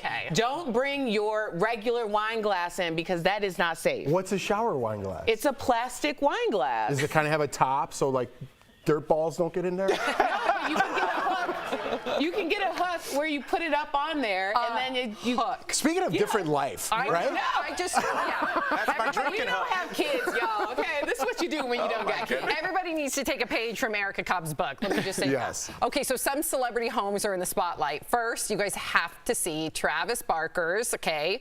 He took Architectural Digest on a tour of his multi-million-dollar Calabasas home. So Travis, who's lived there for 15 years, showed off some of his favorite features, like his zen living room, the pool where his kids learn to swim, his bedroom, music studio, and a car collection featuring a Mercedes-Benz G-Wagon. He also gave us a peek at these 2 Dior BMX bikes worth 25 grand a piece. He got the gold one from Dior directly because He is Cleveland. I don't know. LeBron. What about that? Every time I mentioned LeBron, I was waiting for you to say Cavs. But you didn't say it. I know. Yeah, I was hoping. you haven't said Al it doesn't yet. follow along with the prompter. I was like, what is he wearing? Okay. That's what I kept. LeBron James never picked up that bike. So he Cavs. okay, thank you. That's what I was waiting for. Travis's wife Courtney also showed up to reveal his special talent for making a mean matcha. Ooh, that's a skill. Speaking of Travis, the couple is planning to get married again this weekend in this castle in Italy. I'm sorry, are we not going to address his outfit? Could I see it? I couldn't even see anything else. Can we see his outfit, or is it too hard to replay? What's wrong with a leather jacket? He's wearing a full-length leather piece. It looks It's like a leather jumpsuit. Yeah. Oh, just like as you do on a casual Saturday afternoon. You mean as opposed to your floral jumpsuit that you wear on a casual That is Saturday? a male romper, and it matches the season. It's different. Okay. No one thinks that that's insane that he's wearing a deflated Missy Elliott outfit? What, you guys guys are all looking at me like, oh, Al, get a hold of yourself. He looks insane right there. I like it. Oh my goodness. Okay. I would think wear it's sexy. it. Yeah. I would wear I'm kind of like getting over the Kravis thing. It's a little exposed. And I don't like Travis Barker, I think of like rock star, you're on Cribs, and like I like that lifestyle. I don't want to know how you make a matcha, dude. Why? You know, I don't know. It takes away some of the flavor. No, he can have. That's it's kind of, I don't know. You think it's anti-rock and roll? It's not anti-rock. I'm not like for the people. You know what I mean? What I love it's just it's losing some of the flavor, you know? See, I actually love that about Travis because he's a vegan, he's an animal rights advocate. You wouldn't expect that from his tough, tattooed exterior. So I like the fact that inside he's super compassionate. It's embracing. You know what it is, Jeff? Because I kind of had this too. You're watching the people that you used to think of like wild and crazy get older, and it's a reflection of you. And it's just like I'm seeing that with like the Wu-Tang Clan. Like I ordered Ghostface Killer. He has a coffee shop now, and I ordered his coffee. It is at the house right now, and it says it's Killer Coffee. Cool. Both and it's like you're watching like the young crazy versions of you almost get older, just like you. Now I'm buying his coffee instead of his booze. Yeah, but doesn't it feel better that they're not like, you know, reliving Tommy Lee on Cribs at like 50 years old or 40, however old? Also, it's Architectural Digest, so we're expecting it to be like. She's right. It's not but I don't want to see Travis Barker play the cello. You know what I mean? Yeah, Jeff is old school with that. Your girl, Amy Schumer, Al, we're going to get an inside look at her penthouse, okay? So this is in New York. It's being listed for $15 million after she bought it for just over $12 million in 2016. So the spacious apartment is fully enclosed in glass. Wow. Views of the Hudson River, the George Washington Bridge. The living room also includes this statement stone and glass fireplace. Amy's husband's a chef, so naturally there's a huge chef's kitchen. And check out this wraparound terrace. Wow, which is why the penthouse is called New York's Secret Garden in the Sky. Amy even brought some of the greenery inside to line this. Oh my gosh, I never knew you could do that. Wow, that is fantastic. You didn't know you could bring plants inside? I didn't know that you could wrap the vines on the staircase. That's what, you've thought of that, Albert? No, they'll grow anywhere you add water. Okay, so you've thought of that. Is that true? That is absolutely not true. Some plants need sun, Al. Most plants need sun. Yes, some plants have low light and some are not. I'm in the plant world a little bit. There was windows there. You can see the natural light. It looks like Jumanji. I don't like that look. You don't? It's so dope. Is that real or those are fake, those right? Are real, probably. No if way. If it was in my house, it would be fake because, you know, I have palm trees year round. No, you can't have fake on your stairs and you're Amy Schumer. Absolutely not. Those are hard to keep alive in the house. Well, I would imagine you would have a gardener who comes by. Yeah. Sam thinks it's like Amy Schumer's like on her hands and knees doing this. Like I think that they have a whole group of people that make that happen. But I was looking at that and I was like, I wish there was a side by side of my apartment in New York, just a 5-floor walk up in the East Village, right next to Amy's, and be like, oh, this is your career. Amy, I mean, good for her. I mean, it's amazing to see what she's done. And she's nice, right? You've worked with her. Yeah, she's real cool. Yeah, Amy's the same person. She's been the same person as long as I've known her. See, I like hearing that. Yeah, real cool. All right, shout out to Amy Schumer. Coming up on DBL. Shooms? Coming up on DBL, our interview with comedian, speaking of which, Craig Robinson. He's telling us all about his time playing a beloved character on The Office. Closed captioning provided by American. Next week on DBL, actor and comedian Leslie Jordan, reality TV star Kristen Cavallari, plus some big names of music from Def Leppard to Eli Young Band, and this hilarious duo turns the tables on scammers, only on DBL. Hey. Anytime I do something that I have an out-of-body experience and think that was weird, and I'm hoping no one else noticed, Jeff over here has to make sure. Every time. Even if I don't say it, I just got to give her like a. Like she's reading the prompter, and I'm like, I think. Sam, and I feel it. I can feel his energy. Sam has like it's almost like, and I'm not making fun of Tourette's, but your Tourette's is like a joyful greeting. You're like, what's up? And just like, why did he say I also got mixed in like cool hip hop from like 20 years ago. Yeah. So she'll be like, I was cool like at one point in current, and then I just kind of plateaued, and I keep using those same things that I think is cool. That's true. I've done that too, though. Yeah, I've you done that have. too. But I've raised the roof, I think, once. And I It's was like, important wow. that you don't stay too current, because if you use the language that young people are using, then it's no longer viable. What like Jeff's saying earlier, he likes it when like Erica says, "Give them your flowers," but Right. not when like me and Tori say it. Yeah, and 'Cause he says- I said give somebody their flowers, and they were like, only Erica can say that. Yeah, because it's being overexposed. Like Tori you need to says, talk to us? give flowers Okay. at Not on every camera? show, and she's like, Oh, the Lydia, I flowers guess are we need to- given. we have to And have I'm a like, talk. Tori, Sorry, Lydia. no. Oh, never mind. What happened? I have to go up here. Oh, but there's like a secret conversation going on. Things got weird.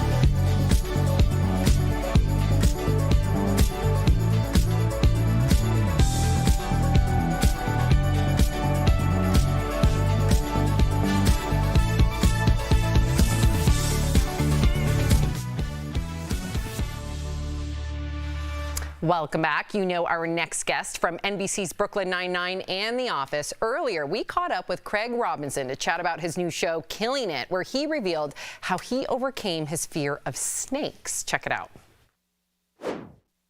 Craig Robinson, hello, welcome to DBL. We're so excited to talk to you today. Two of your most famous characters are Daryl Philbin from The Office and Doug Judy from Brooklyn Nine-Nine. And I have my favorite, but who, if you had to pick, would be your favorite between those two? Oh, wow. Why are you doing me like this? Starting off rough. Maybe Doug, because he gets away with so much. Everything. It's so much fun. It's so fun always. And then having a best friend like Jake, but then to be able to always get away with stuff and outsmart him, but still be his buddy is a truly fun thing to play. Good. It looks like you're having fun, so that's good to hear. We have a lot in common. You were a teacher. I was a teacher. I taught 7th grade science for 5 years. I know that you were a lot of people might not know that you were a music teacher. So tell us what the craziest thing was that happened in the classroom. There was one class who they had like a security guard and a teacher all day with them until they sent the music class. Then it was like, go ahead, get it out. So I remember having to figure out a way to. I remember having to figure out a way to get their attention, and so it turned out I had to like roast them. Yes. And like once I started roasting them, I could I could sneak in something in between and be like, yeah, whatever I say, and then be like, okay, by the way, Beethoven, yada yada. So yeah, I was a music teacher. That's how you have to do it, man. Yeah. Like what I used to do is I played on the kids' hatred for each other. Oh, lovely. So I would just be like, oh, this side of the room really understands it. We should just move on because you guys can't get it. And they're like, but no, we got it. We'll learn it. Yeah. You started a civil war in the class. That's how you do it. Yeah. That's so rude. Period 2. They understood this. You guys, your class now. No, this team sucks. All right, let's talk about your new show, Killing It.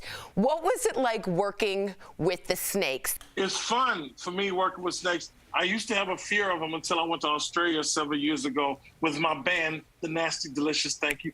And we met these cockatoos, we met these kangaroos, and then when they got to the snakes and we were taking pictures and stuff, they put the snake around my neck, and I realized then these snakes mean me no harm. Why am I afraid? The snake, I've been misled by the Bible and Indiana Jones. So it turned out to be nice, and I love snakes now. It sounds like Jumanji. Yeah, exactly. And he needs to be in studio. Next time you're in Denver playing Red Rocks or playing the Comedy Works, man, come on in the studio, man. We're here in Denver. You are absolutely welcome. I sure appreciate it. I sure will. Craig, thank you so much. I was like, Craig, thank you so Greg's much his for. brother. Yeah. He's coming on tomorrow. Craig is coming on tomorrow. Greg Robinson. Craig, he thank plays you so much. cornerback for the Jets. And he's good. Yeah. Craig, thank you so much for chatting with us. And be sure to watch Killing It, guys. It's on Peacock. I appreciate you getting the word out. Thank you. Absolutely. We'll be right back. Thanks, Craig. Thank you. I feel.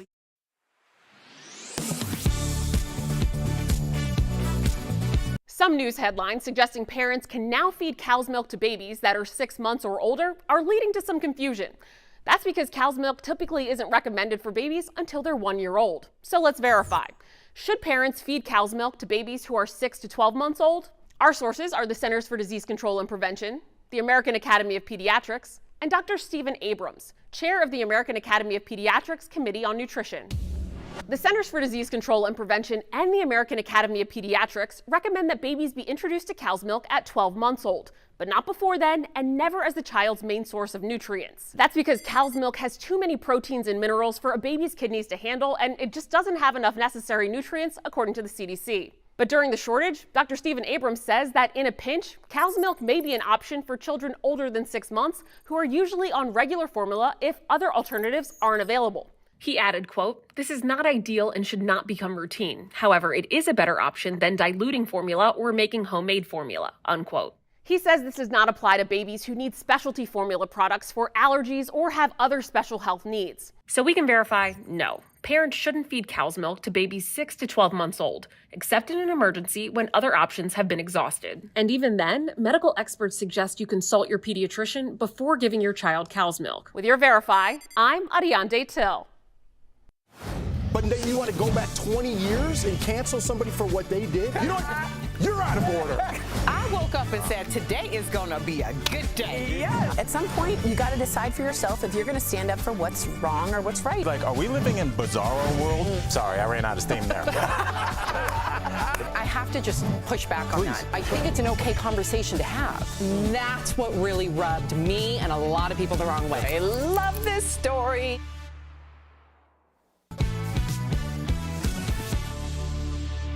Welcome back. Falls, burns, and exposure to poison are some of the most common accidents for seniors at home. It's time for some DBL Home tips presented by American Home Shield. If you're an older adult living on your own or know someone who is, here's what you should know. First, prevent falls. Make sure all hallways and staircases are well lit and clear of objects, and install handrails wherever there are steps. Next, replace all old appliances, especially ones with frayed or exposed electrical wiring. Finally, install carbon monoxide detectors near all bedrooms. Don't forget to test them and replace the batteries twice a year. And remember, an American Home Shield home warranty plan helps cover many things homeowners insurance leaves out, like breakdowns of major components of home systems and appliances. So you can rest easy knowing you're ready for whatever breakdowns inevitably strike next. Visit ahs.com to find a plan that's right for you. We'll be right back. Promotional consideration is brought to you by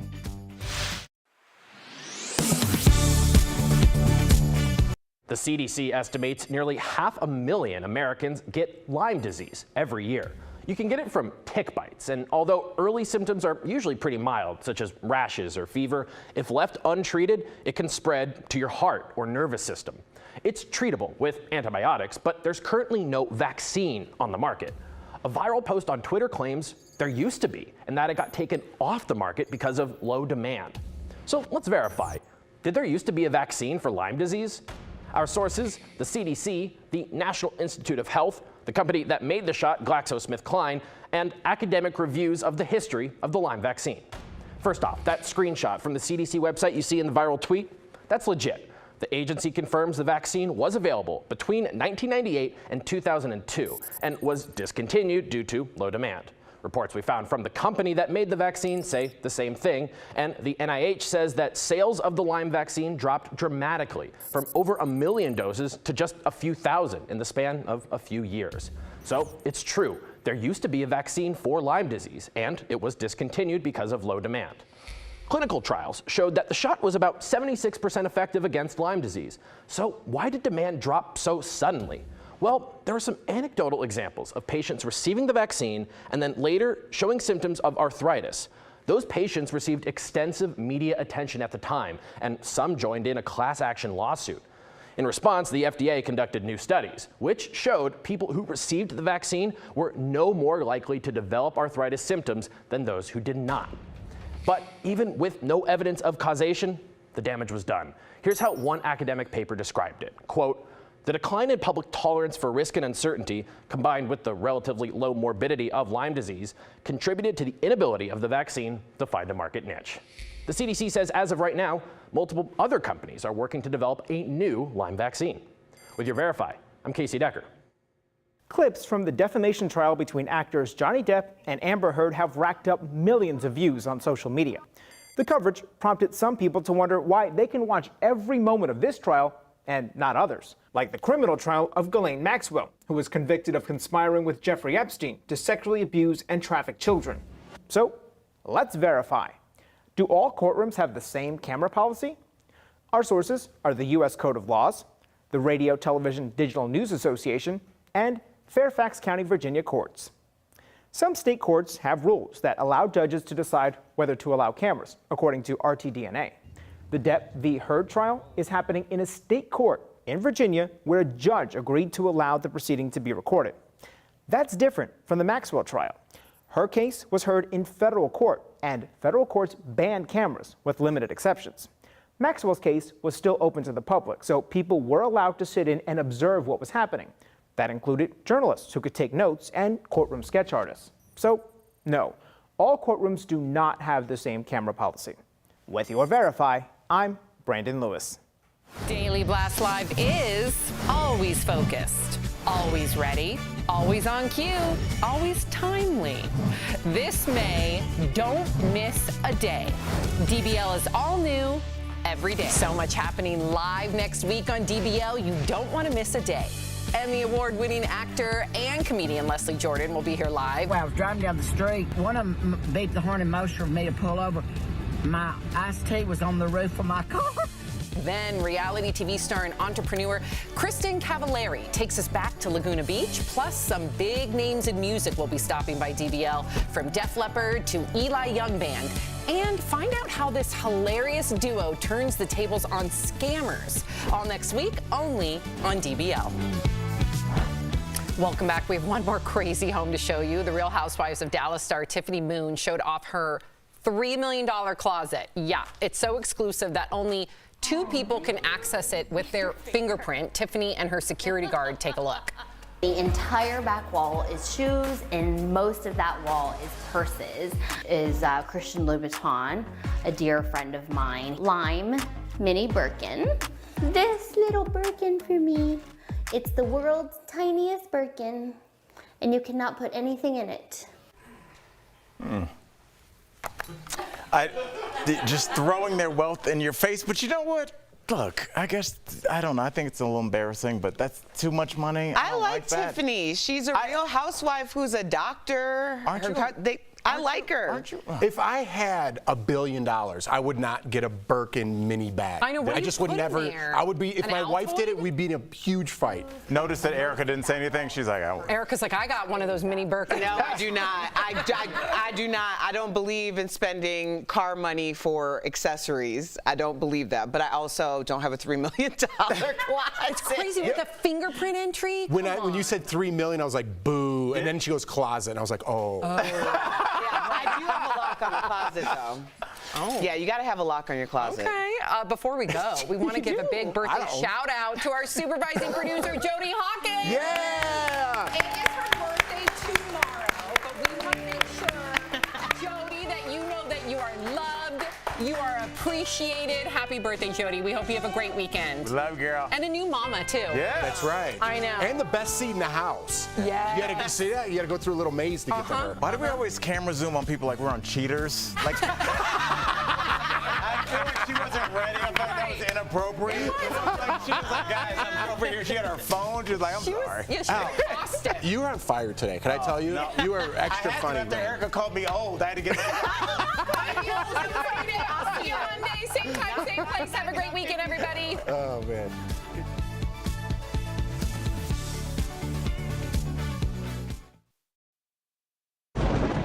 Where hope finds help. Where courage meets conviction. Where makers make fans. We are Tegna, a family of local and national media brands that bring us together, serving the greater good of our communities. Where national know-how backs local business. Be in good company with Tegna. But then you want to go back 20 years and cancel somebody for what they did? You know what? You're out of order. I woke up and said, today is going to be a good day. Yes. At some point, you got to decide for yourself if you're going to stand up for what's wrong or what's right. Like, are we living in Bizarro world? Sorry, I ran out of steam there. I have to just push back on that. I think it's an okay conversation to have. That's what really rubbed me and a lot of people the wrong way. I love this story.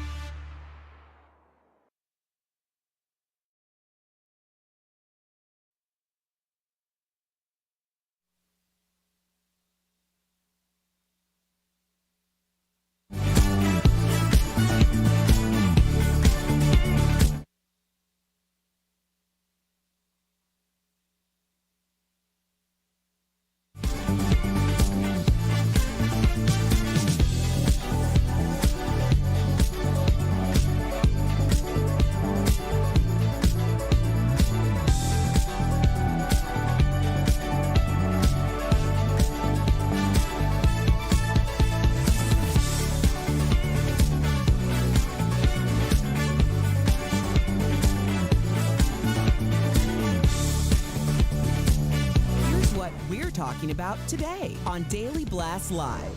Johnny Depp's ex, Ellen Barkin, takes the stand. He's just a jealous man, controlling. Plus, how fans are going to the extreme for the chance to watch the trial in person. Court cases that make you say, From suing over the size of fast food burgers to deciding whether an elephant should have human rights. Rihanna and A$AP Rocky welcome their baby boy into the world, but you won't believe how much the little one is worth already. And our interview with the hilarious Craig Robinson. Which role did he love playing more, Daryl from The Office or Doug from Brooklyn Nine-Nine? Oh, wow. Why are you doing me like this? Oh my gosh. Are you insane? This is a sham. No. Nope. Y'all, just stop. Finally here. Drum roll. Welcome to DBL. It's Friday. Yeah. We made it through the week. You seem so shocked. Yes. It's Friday. It's been a week. What, has it? Yeah, it's been a week. I'm always excited for Friday, although the weather is crazy in Denver right now. I don't think people realize that last night it was like 85 degrees, like at around 6 p.m. We all woke up to, I guess it was sleet. It's like half rain, half snow, and it's going to be snow today. Yes, it dropped 47 degrees in a day. God. So yes. Welcome to Colorado. All right, so let's talk about Johnny Depp, because apparently Johnny Depp's alleged bad behavior was in the spotlight again yesterday in his $50 million defamation trial against his ex Amber Heard. Johnny's former flame, actress Ellen Barkin, testified about her own experiences being with Johnny. Take a listen to what she said. He was drunk all the time, a lot of the time. Mr. Depp threw a wine bottle across the room, the hotel room on one instance in Las Vegas while we were shooting Fear and Loathing. Was it your understanding back then that he was throwing the bottle at you? I don't know why he threw the bottle. And was it, when he threw it, was it in your direction? Yes. Were there other people standing around you? Yes. So he threw it in your direction at a group of people? Yes. Erica, does this matter that this happened? I just want to put it in context to our viewers. 28 years ago, I'm not saying it makes it less serious, but does that matter if you're a juror? And does it also matter, does this, in your opinion, being a juror, establish a pattern of behavior? I think that it does establish, it says something to the character, whether it's a current thing or whether it's not. I mean, I know people who, maybe had issues with drugs and alcohol before, and it made them act out of character, and they got sober and they never did those things again. Then I know people who are just, that's who they are. So, but at the same time, I mean, I've done jury duty before, and you're supposed to take your feelings and emotions out of it. Good luck. Yeah, exactly. It's possible, yeah.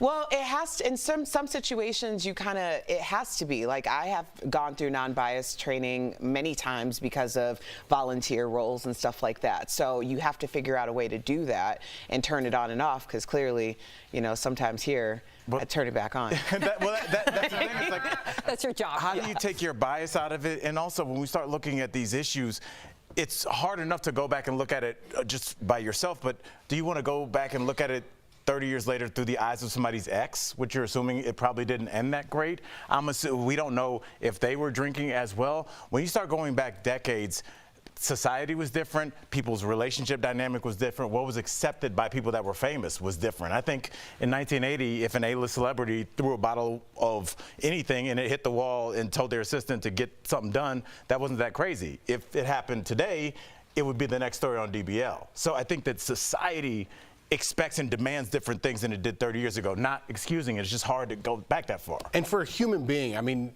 3 decades, all you need is 3 stories, right? So you go back in my past 3 decades and just get 3 stories. You could paint a human however you want. I have bad days. I assume other humans have bad days. I have days I'm not proud of when I look back in my past. You learn from those experiences. I call those days Fridays and Saturdays. Many of them happen on those days, but nothing egregious to the point of being anything like that. But it's like you have bad days, right? Everyone has rough times. Maybe you drink too much. Maybe you whatever it is. But to just get 3 stories out of 30 years, I don't know if that's fair unless you're forming a pattern of behavior. Right, but it is swaying the public opinion. Yes. And I want to talk about that. So this trial is also really interesting because of the public reaction, which seems to be overwhelmingly in favor of Johnny. I want you guys to look at this video. Look at that. Those are all the fans cheering for Johnny as he left the courthouse like he's at a premiere in this black SUV. Compare that with the reaction now as Amber leaves. Okay, here comes Amber. You can hear a loud chorus of boos. Meantime, you'll never believe the length some Johnny Depp fans have gone to in order to attend this trial. One woman reportedly took a whole year's worth of vacation and spent $30,000 on travel expenses alone just to be at the trial. Erica, you're making a face. Who does that? I'm not surprised. A real fan. Oh, no, that's Look, not a real fan. That's a real stalker. If something, God forbid, happened to me, I want the DBL Nation, quit your job and come support me. Oh, my that's all I'm gosh. asking. Please, please. That's a lot. I don't know what's going on, but this is what happens. Didn't we see this kind of with the Michael Jackson trial? The diehards, R. Kelly. We saw it with Jodi Arias. I covered that trial. Tell us about that. Oh, my gosh. People would line up over in Arizona, and our senior executive producer, Bert, knows. People would line up like it was a Disneyland ride, because whoever, they let in a certain amount of people every day, and it depended on who got in line first. And the line would wrap around the block. People wore hats in favor of her, like swag What was gear. the ratio of pro to con with her? I think people were just fascinated altogether, but there was a lot of pro Jodi fans out there, and we have to remember Jodi Arias commit a heinous, horrific, I almost want to call it a triple murder because she killed them 3 times over. Rest in peace, Travis Alexander. But yeah, that just speaks to human nature. What is it about certain humans that think that this is like not a domestic violence trial, this is a premiere? It's crazy. I mean, people are camping out overnight. There's more. People are camping out over there like it's what's that yellow? Like Star Wars. No, what's that? What's that famous band? Cameron Indoor No, I'm way off. Hold on, we're gonna take a pause. Price is Right? Price is Right. The famous Woodstock. I was thinking of Woodstock. Oh, people camping out like it's Price is Woodstock. Right. Camping out like it's The Price is Right. You've never driven down Fairfax in LA and seen them camping out so they can be on Price is Right the next day? You can just walk right in The Price is Right. No, you can't. 2 tapings a day. Yeah, you don't have to cancel. They're there early. They're there early. Have to cancel. Yes, we just walked right up. So what's the line of people in tents? It's not The Price is Right. That's we nailed that. It's like Cameron Indoor State for Duke basketball. But Woodstock's a great example. We'll go with you. I said basketball. Duke basketball. Oh. Okay. Oh, that's different. Yeah, it is. These don't even matter. Who cares? They're crazy. People are crazy. But they're no different than Duke basketball. They are fans of Johnny Depp and extreme fans at that. And you're going to see that. I just wonder if it's going to look bad in the public that people are already taking his side. And I wonder if all they need is one juror to be like, I don't like that. I know. All we'll you have need to is wait one. and see. I know. But it looks like Johnny's not canceled anymore. Stop. Why are you laughing? I don't know. That just took a turn. Took a Friday turn. It always does. That's our panel for you. Coming up on DBL, could there be another wave of COVID coming? Say it isn't so. Dr. Coley is here to help us prepare. And a court is about to decide whether elephants should have human rights. We're going to explain next. Closed captioning provided by Daily Blast Live is always focused, always ready, always on cue, always timely. This May, don't miss a day. DBL is all new every day. How dare Al? He has lived in LA for how many years? How many? That's it? I lived there 5, yeah. In LA? Yes. Okay, so I lived was there. in New York before that. Oh, okay, so I lived there from 1998 until 2017. Okay. And it was an actual thing that people camped out to get on Price is Right. Jeff? I could have got her back there. But I wanted to leave it out there. But I don't know if they camped. I don't know if they camped out. There's people there like before the sun came up for sure, because I used to work out of that CBS. I will say they're intense. Yeah, they're there early with their shirts, matching shirts, and all sorts. But I love how you guys pretended like I came up with some random reference. I'm not saying that they're not excited fans. I'm just saying that there was no one camping out when I went, and we had the matching shirts. We like went all out, but there was no. For the Price is Right? Yes. What time did you get there? I don't know. They let 300 people in, and my number was like 278. What so time we did were you late. get there? I don't know. Watch, he camped out. Do you know how many He camped out? He for sure On did. Colfax? Yeah, he did.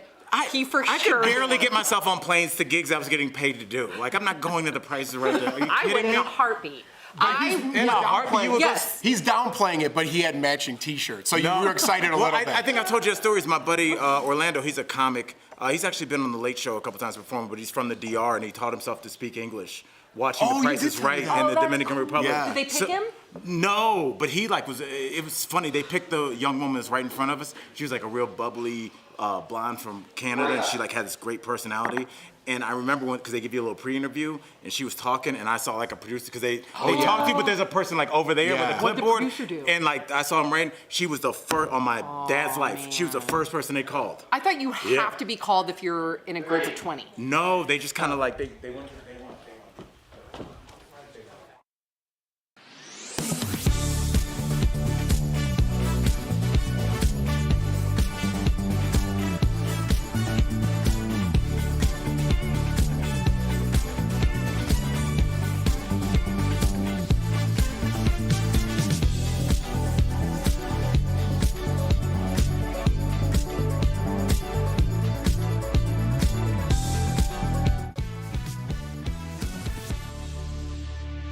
Welcome back. We've got a couple of strange lawsuits that a lot of you are talking about. Up first is the case of a zoo elephant in the Bronx named Happy. A group is suing the zoo, claiming Happy deserves the same rights as a person. They think Happy is being illegally confined, and they want her free. The group argues that elephants are cognitively complex and autonomous. They say Happy has even passed a test of self-awareness, and that because of that, she deserves the same right to freedom as humans. Meantime, the zoo argued Happy is in fact happy and swims, forages, and does stuff that other elephants like to do. Yeah, what is a self-awareness test? I watched it. What is it? It's amazing. Is it just walks past a mirror and goes, hey, that's me? Okay. First of all, I don't think they're just trying to create noise to free this elephant because it's been there for 49 years. It's 50 years old. It was taken, kidnapped, or elephant napped. I don't want to make this less. No, they want human rights. Let's call it kidnapped. Yeah. No, it's to make noise. Okay, it's to make noise to free the elephant. But I watched the self-awareness test, and what they do is, like when a cat looks at itself in the mirror, they think it's another cat. With a chimpanzee and an elephant, they'll mark it, even dolphins too. And then the elephant will look in the mirror, take its trunk, and notice that's me, and actually wipe it away and point to the blemish that they had never seen before. I don't know why you have to shame cats in this situation. You just made it seem like the elephants are I don't think you have to put their candle out to make the elephants brighter. But I will say this, we keep saying freed, but free to where, Sam? To a sanctuary with more He's in a sanctuary. No, he is not. He's in a zoo, the Bronx Zoo. He's not happy. So you just want to let him wander around the Bronx? Okay, he's in the best place he could possibly be. No, there's plenty of animal sanctuaries. There's actually one here about 45 minutes from here. It's beautiful. I've been there. Isn't it amazing? Why Isn't can't the Bronx you go there? one of the best ones in the world? Well, the animal sanctuary allows them to like roam, and they're not as, I mean, obviously they're still this contained. elephant is 50 years old and it's not roaming anymore. Yes, It's it chilling. is. It's roaming. It's chilling. You need to go to the animal sanctuary and see. I'll take you, Al. You walk this really cool walkway over, and you get to see all the tigers from Tiger King. A different one you went to? No, I'm just wondering where Al was going to go with when you're 50, since you're knocking on 50's door. Yeah, I am knocking on 50's door. No, and that's, there's only one direction to go. I'm honored to get older. Trust me, I want to live as long as possible. I want as many gray hairs as possible. I'm just saying. To Al's point, he don't want to roam either. Yeah, you know me. Look, no 50-year-old, especially in elephant years, that's like 170. He's going to be, I don't know, but I'm making that up. I think an elephant wants to sit in the shade? What 50-year-old doesn't want to sit in the shade? Albert Jackson. Albert. Let's just let it wander around the Bronx. Elephant. No one said for it to wander around the Bronx. You keep saying free, but there's no destination. Sanctuary. There's many sanctuaries that would take Happy the elephant. And first of all, elephants are very social creatures. They travel in a herd. You know that, Al. So why do you think Happy is happy all by itself? Come on now, Al. I know you have compassion. But why are you acting like elephants aren't autonomous, and maybe this one doesn't want to hang out with people? Some elephants like their alone time. You don't know what Happy likes. Okay, Hal. And we don't either. I don't want to presume that we all do. Shout out to Happy. We're going to get to the next lawsuit. I hope Happy can be freed. Okay, so this next one is over the size of burger patties in your favorite fast food meal. It claims that major fast food restaurant chains like McDonald's, Burger King, and Wendy's exaggerate the size of their burgers in their ads. Huh. Okay, I wonder if it's men running it. When you compare... Wow. There's just some shots. Okay. When you compare the ads to what you actually get from these restaurants, the burger patties seem to be much smaller. The lawsuit says that's because some restaurants use undercooked patties in their ads. As far as we can tell, McDonald's, Burger King, and Wendy's have not yet commented. I'm not going to name the name, but I was in an ad for a major fast food chain, and I will tell you, the trailer to get that food ready was bigger than all of the people who were actually in the ad. We had to wait on this particular burger for far longer than my hair, makeup, wardrobe combined, okay? The lighting for this particular burger was far more intense than the lighting for all of us, and we were a multicultural cast, and you know how hard lighting is for a multicultural cast. That burger, yes, there's a reason why it looks like that. So if you expect to go into any of these fast food chains and get a burger that looks like that, you're going to be waiting a real long time. What do you think, Jeff? There's a whole thing about how they set up commercials and like cereal. Yeah, it's glue, like it's glue and it's not milk. So there's a whole thing about the dynamic of how they film this as opposed to reality. I've said this alluded before. to. Don't we expect that it's been doctored and filtered to look better? We kind of do this with like makeup ads where there needs to be a disclaimer saying that this is not what this model looks like. But I mean, I think any kind of advertisement, don't you expect it to, because I heard with the burgers they don't even cook it, it's raw and they press the. But it's false advertising. If you're expecting a burger like that and you go there and it's this big, that's not cool. So you're on the side of the lawsuit. Yeah, I am. I'm on the side of we're human beings that know what fast food burgers look like. So let's not act surprised when we get it. No. Stop it. All right. Oh, I'm so glad you guys are not on the same side for once. Coming up on DBL. I love you too. All right. Dr. Coley is here. Is there another wave of COVID coming? I hope not. We're talking all about it coming up next.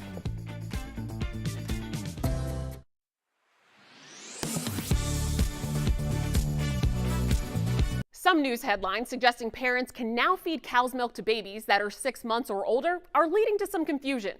That's because cow's milk typically isn't recommended for babies until they're 1 year old. So let's verify. Should parents feed cow's milk to babies who are 6 to 12 months old? Our sources are the Centers for Disease Control and Prevention, the American Academy of Pediatrics, and Dr. Stephen Abrams, chair of the American Academy of Pediatrics Committee on Nutrition. The Centers for Disease Control and Prevention and the American Academy of Pediatrics recommend that babies be introduced to cow's milk at 12 months old, but not before then and never as the child's main source of nutrients. That's because cow's milk has too many proteins and minerals for a baby's kidneys to handle, and it just doesn't have enough necessary nutrients, according to the CDC. But during the shortage, Dr. Stephen Abrams says that in a pinch, cow's milk may be an option for children older than 6 months who are usually on regular formula if other alternatives aren't available. He added, quote, "This is not ideal and should not become routine. However, it is a better option than diluting formula or making homemade formula," unquote. He says this does not apply to babies who need specialty formula products for allergies or have other special health needs. So we can verify, no, parents shouldn't feed cow's milk to babies 6 to 12 months old, except in an emergency when other options have been exhausted. And even then, medical experts suggest you consult your pediatrician before giving your child cow's milk. With your Verify, I'm Adiante Till. But then you want to go back 20 years and cancel somebody for what they did? You're out of order. I woke up and said, today is going to be a good day. Yes. At some point, you got to decide for yourself if you're going to stand up for what's wrong or what's right. Like, are we living in bizarro world? Sorry, I ran out of steam there. I have to just push back on that. I think it's an okay conversation to have. That's what really rubbed me and a lot of people the wrong way. I love this story.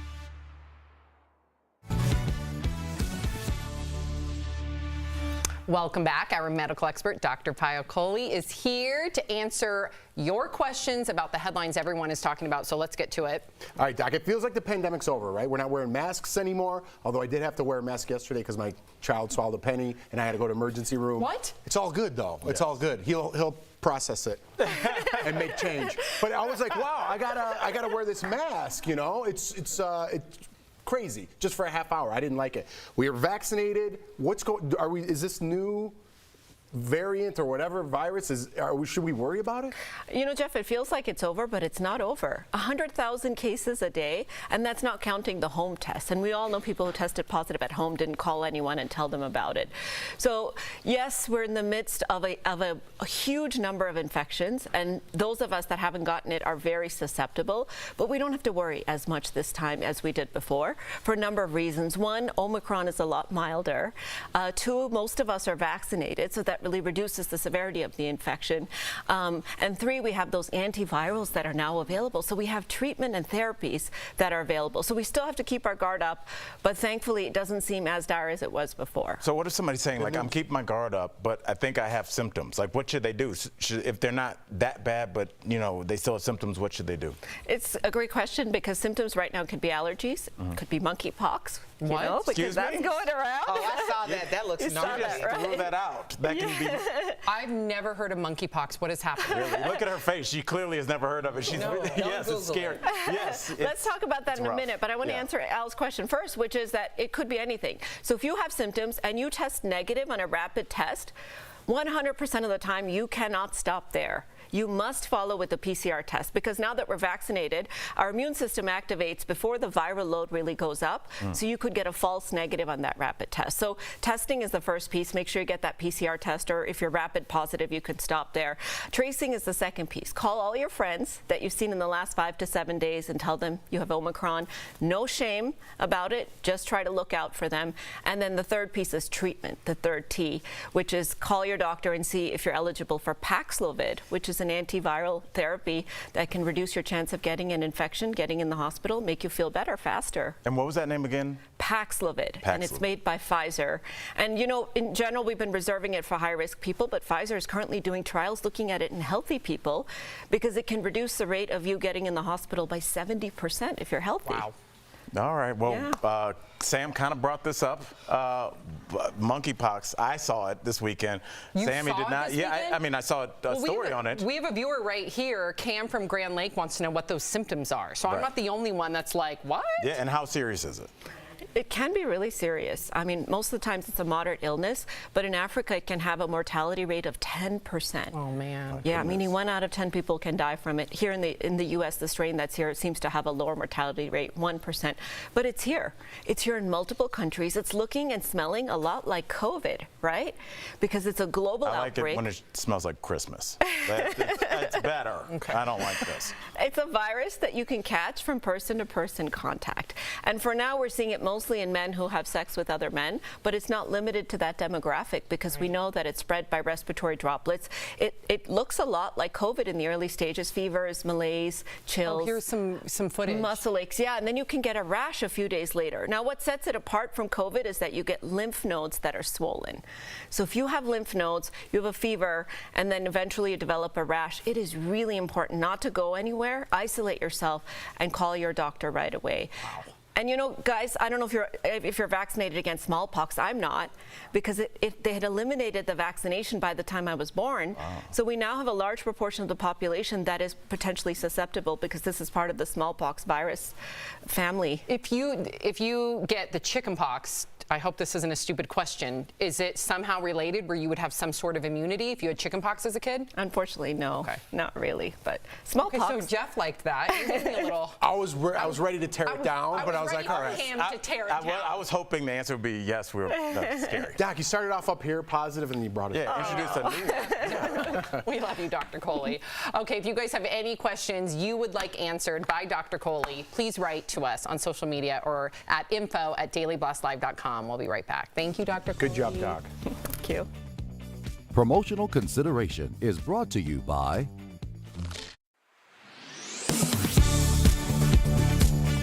The CDC estimates nearly 500,000 Americans get Lyme disease every year. You can get it from tick bites, and although early symptoms are usually pretty mild, such as rashes or fever, if left untreated, it can spread to your heart or nervous system.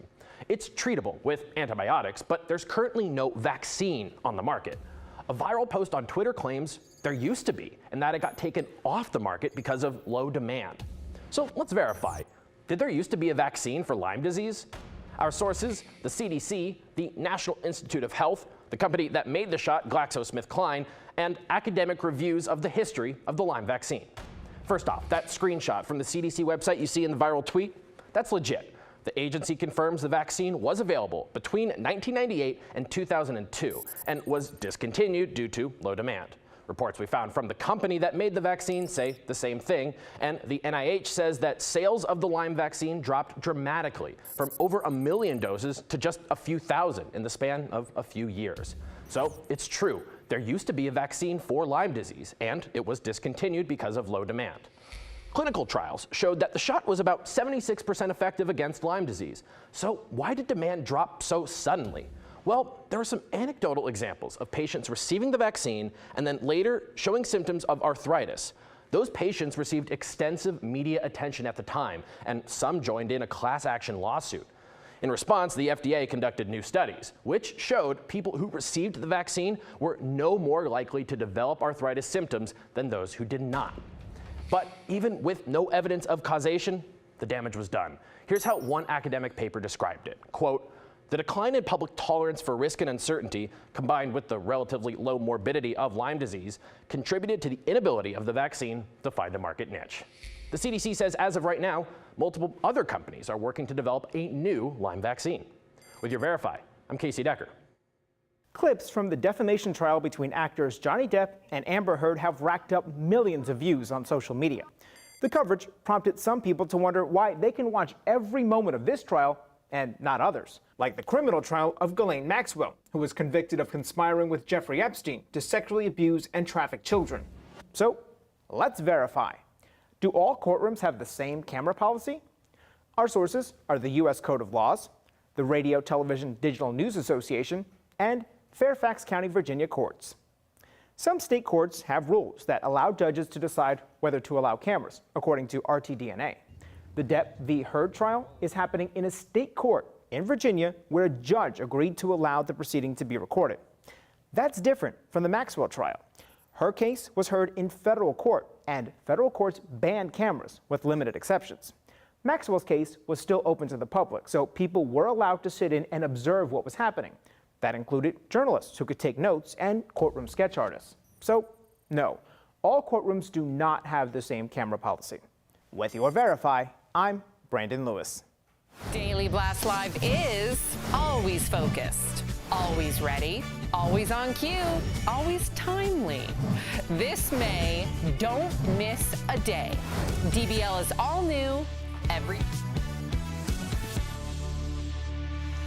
Okay, in regard to burgers, Jean says, of course the ads aren't going to show the actual sloppy burgers. You get what you pay for, people. And then Wow. In regard to the elephant, someone says, Ollie says, Sam, if you had the space, would you have a pet elephant? No, because I don't have hundreds and hundreds and hundreds of acres.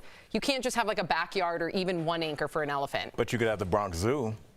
They like it in there. No, they don't, Al. You're not. Why are you? I think this elephant's chilling. I'm not saying I think the young ones want to run. I think this elephant might be chilling. Are you being paid separately by the Bronx Zoo? I am advocating for maybe a possibly lazy elephant like myself. Oh my gosh, yeah. That poor elephant wants to be roaming acre by acre by acre by acre by acre.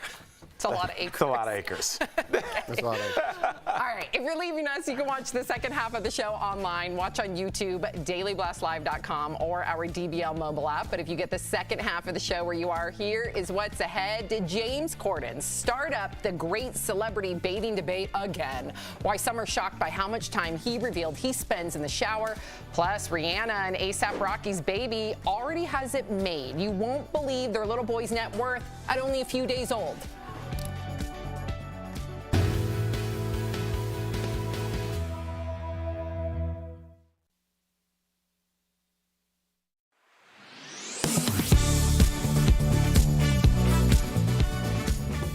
Twitter Twitter bots are pretty much exactly what they sound like, automated tools that tweet without a person behind the keyboard. But they're not all bad. Bots can be used to share valuable information, like COVID updates, job postings, and traffic reports. The real problem is malicious bots posing as real people. They can be used to spread misinformation, fill your feed with spam, and generally disrupt interaction on social media. According to Twitter's official estimates, there are roughly 229 million active bots on the service. That's roughly 5% of Twitter's daily active users. But back in 2017, an independent study by an Israeli tech company estimated that anywhere from 9 to 15% are bots. The actual number is still yet to be determined, but it could potentially play a big role in Twitter's future. Millions of people have shifted to remote or hybrid work since the pandemic started, which in turn has led to exponential growth in employee monitoring. The Economist reports surveillance security has often been used for cybersecurity, but now it's being used more to monitor employee productivity. According to one survey last year, 60% of U.S. companies used monitoring software of some type, and 17% were considering it. Earlier this month, New York joined Connecticut and Delaware in requiring companies to inform staff about any electronic monitoring of their phone, email, or internet activity. But that's not the norm. Most states do not have laws on the books regulating when or how much your company can monitor your activity. It's possible more states create new protection laws, but experts say the law typically lags far behind technology.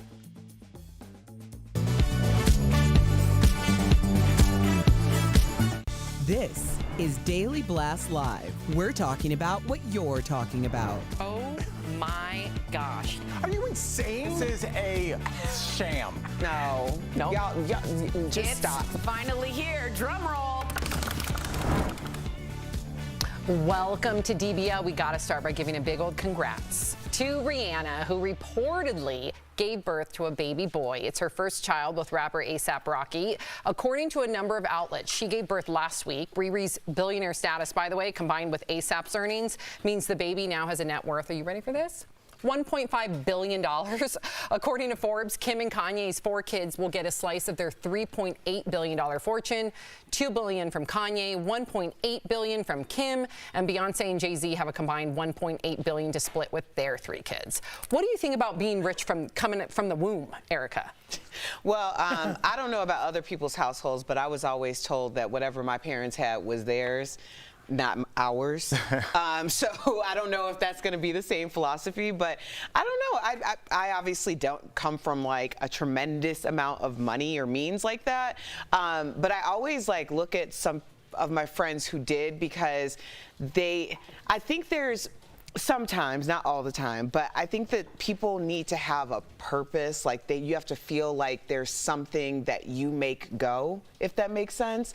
And I think sometimes when people have a lot of means and resources, if they're not given the tools to do that, it can be detrimental to like their mental health.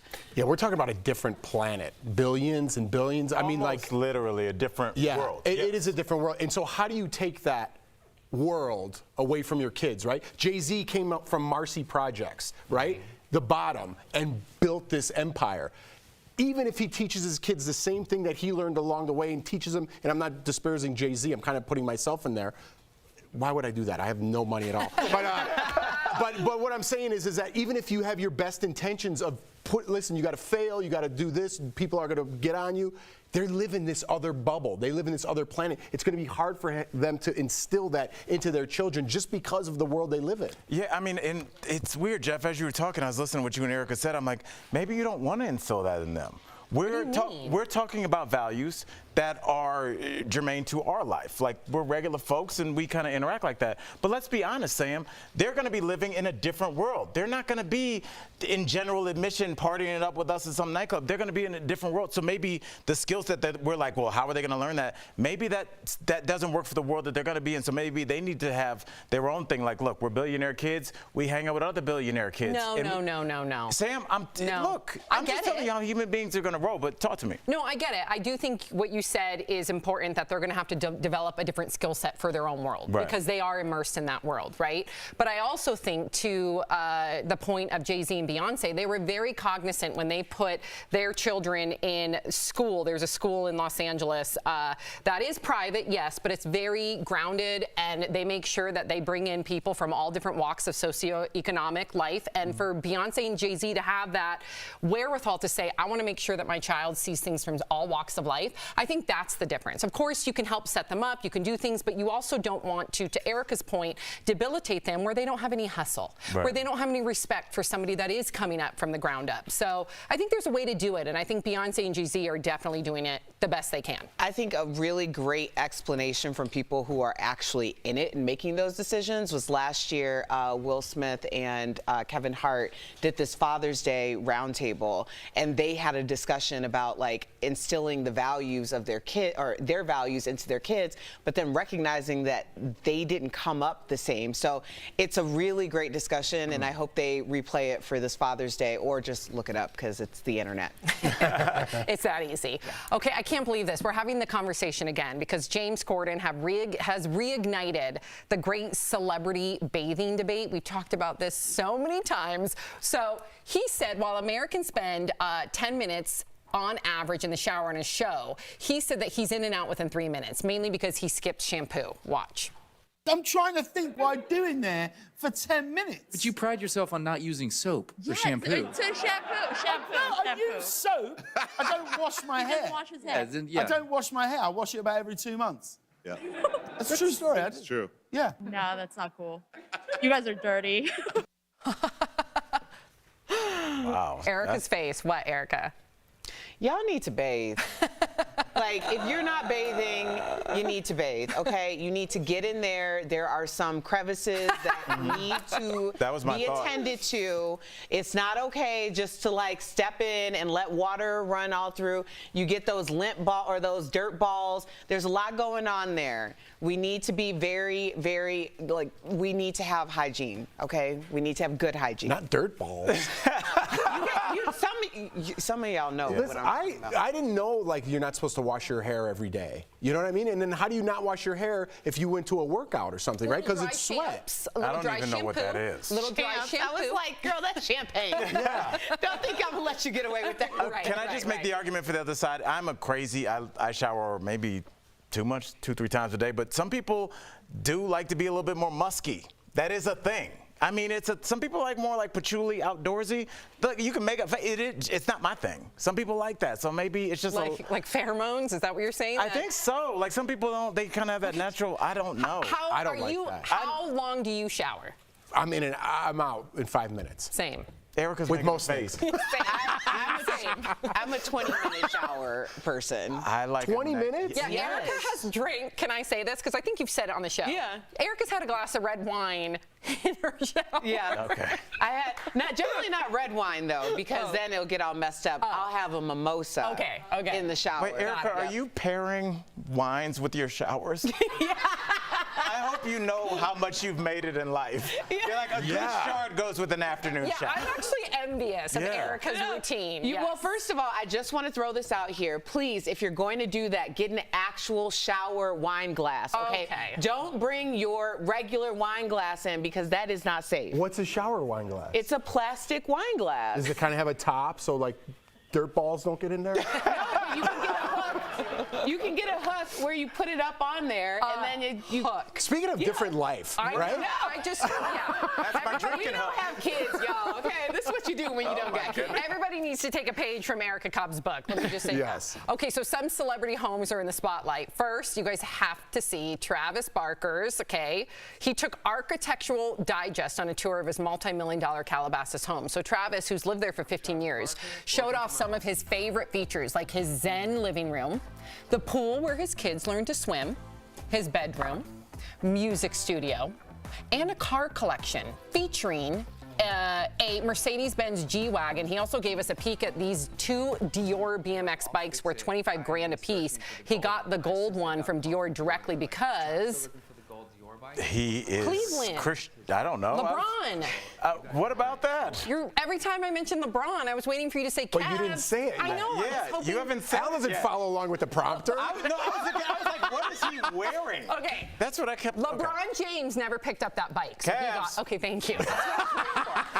Travis's wife Courtney also showed up to reveal his special talent for making a mean matcha. Ooh, that's a skill. Speaking of Travis, the couple is planning to get married again this weekend in this castle in Italy. I'm sorry, are we not going to address his outfit? Could I see it? I couldn't even see anything else. Can we see his outfit, or is it too hard to replay? What's wrong with a leather jacket? He's wearing a full-length leather piece. It looks like a leather jumpsuit. Yeah. Oh, just like as you do on a casual Saturday afternoon. You mean as opposed to your floral jumpsuit that you wear on a casual that is Saturday? a male romper, and it matches the season. It's different. Okay. No one thinks that that's insane that he's wearing a deflated Missy Elliott outfit? What, you guys are all looking at me like, oh, Al, get a hold of yourself. He looks insane right there. I like it. Oh, my goodness. Okay. I think it's sexy. Yeah. I would wear it. I'm kind of like I'm getting over the Kravis thing. It's a little exposed. And I don't like Travis Barker, I think of like rock star, you're on Cribs, and like I like that lifestyle. I don't want to know how you make a matcha, dude. Why? You know, I don't know. It takes away some of the flavor. No, he can have that's It's kind of, I don't know. You think it's anti-rock and roll? It's not anti-rock. I'm not like for the people. You know what I mean? It's just it's losing some of the flavor, you know? See, I actually love that about Travis because he's a vegan, he's an animal rights advocate. You wouldn't expect that from his tough, tattooed exterior. So I like the fact that inside he's super compassionate. It's embracing. You know what it is, Jeff? Because I kind of had this too. You're watching the people that you used to think of like wild and crazy get older, and it's a reflection of you. And it's just like I'm seeing that with like the Wu-Tang Clan. Like I ordered Ghostface Killer. He has a coffee shop now, and I ordered his coffee. It is at the house right now, and it says it's Killer Coffee. Cool. And it's like you're watching like the young crazy versions of you almost get older, just like you. Now I'm buying his coffee instead of his booze. Yeah, but doesn't it feel better that they're not like, reliving Tommy Lee on Cribs at like 50 years old or 40, however old? Also, it's Architectural Digest, so we're expecting it to be like, she's right. It's not But I don't want to see Travis Barker play the cello. You know what I mean?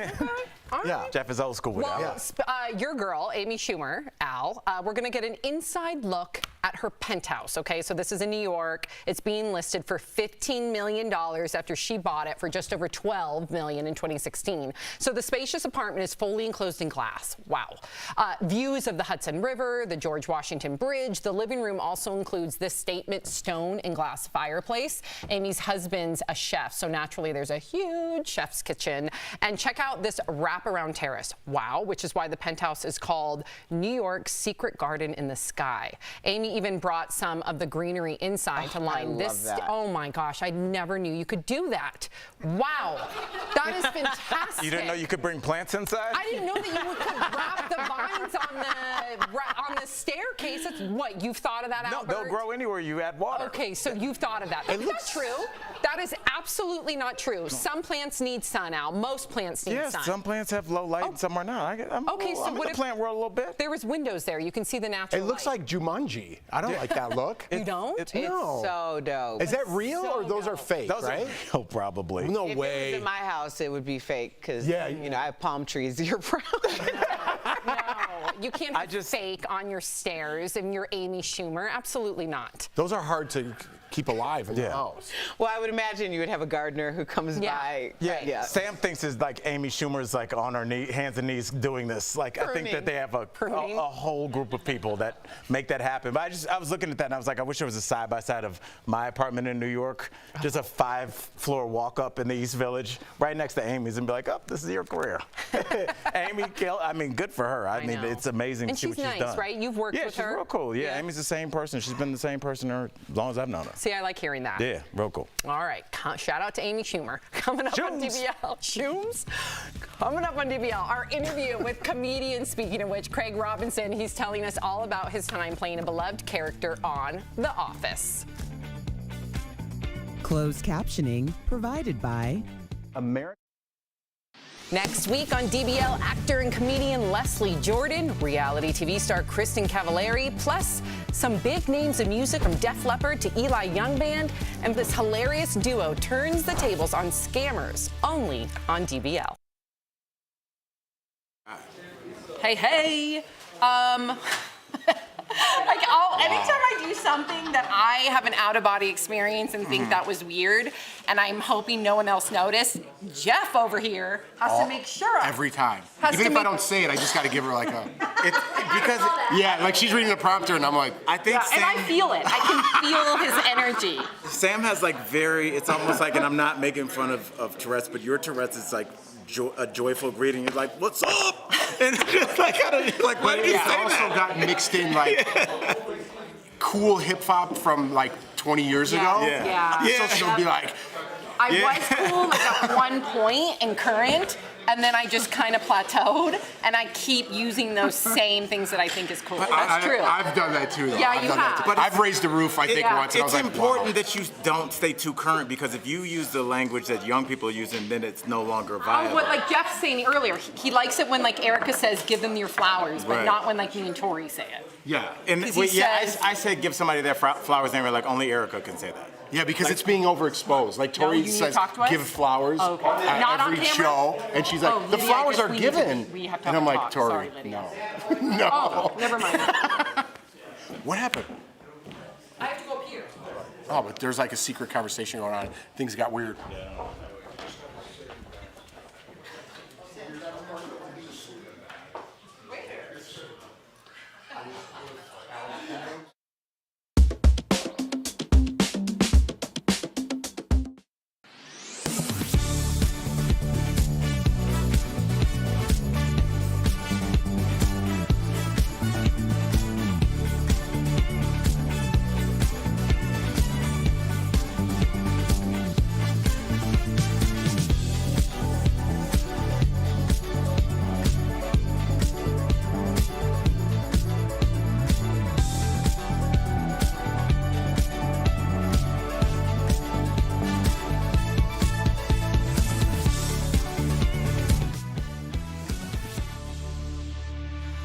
Welcome back. You know our next guest from NBC's Brooklyn Nine-Nine and The Office. Earlier, we caught up with Craig Robinson to chat about his new show, Killing It, where he revealed how he overcame his fear of snakes. Check it out.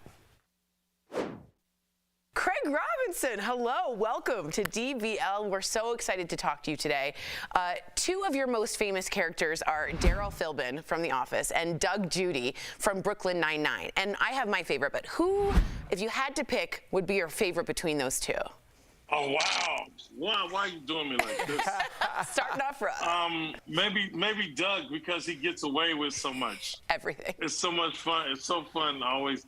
And then having a best friend like Jake, but then to be able to always get away with stuff and outsmart him, but still be his buddy is a truly fun thing to play. Good. It looks like you're having fun, so that's good to hear. We have a lot in common. You were a teacher. I was a teacher. I taught 7th grade science for 5 years. I know that you were, a lot of people might not know that you were a music teacher. So tell us what the craziest thing was that happened in the classroom. There was one class who they had like a security guard and a teacher all day with them until they sent the music class. Then it was like, go ahead. Get it out. So I remember having to figure out a way to get their attention. And so it turned out I had to like roast them. Yes. And like once I started roasting them, I could like, I could sneak in something in between and be like, yeah, whatever I say, and then be like, okay, by the way, Beethoven, yada yada. So yeah, I was a music teacher. That's how you have to do it, man. Yeah. Like what I used to do is I played on the kids' hatred for each other. Oh, lovely. So I would just be like, oh, Lovely. this side of the room really understands it. We should just move on because you guys can't get it. And they're like, but no, we got it. We'll learn it. Yeah. You started a civil war in the class. That's how you do it. Yeah. That's so rude. Period 2. They understood this. You guys, your class now. No, this team sucks. All right, let's talk about your new show, Killing It. What was it like working with the snakes? It's fun for me working with snakes. I used to have a fear of them until I went to Australia several years ago with my band, The Nasty Delicious, thank you. And we met these cockatoos, we met these kangaroos, and then when they they got to the snakes and we were taking pictures and stuff. They put the snake around my neck, and I realized then these snakes mean me no harm. Why am I afraid? The snake. I've been misled by the Bible and Indiana Jones. So it turned out to be nice, and I love snakes now. It sounds like Jumanji. Yes. Yeah, exactly. And he needs to be in studio. Next time you're in Denver playing Red Rocks or playing the Comedy Works, man, come on in the studio, man. We're in Denver. You are absolutely welcome. I sure appreciate it. I sure will. Craig, thank you so much. I was like, Craig, thank you so much Greg's for his brother. Yeah, he's coming on tomorrow. Craig is coming on tomorrow. Greg Robinson. Craig, thank you so much. He plays cornerback for the Jets. And he's good. Yeah. Craig, thank you so much for chatting with us. And be sure to watch Killing It, guys. It's on Peacock. I appreciate you getting the word out. Thank you. Absolutely. We'll be right back. Thanks, Craig. Thank you. I feel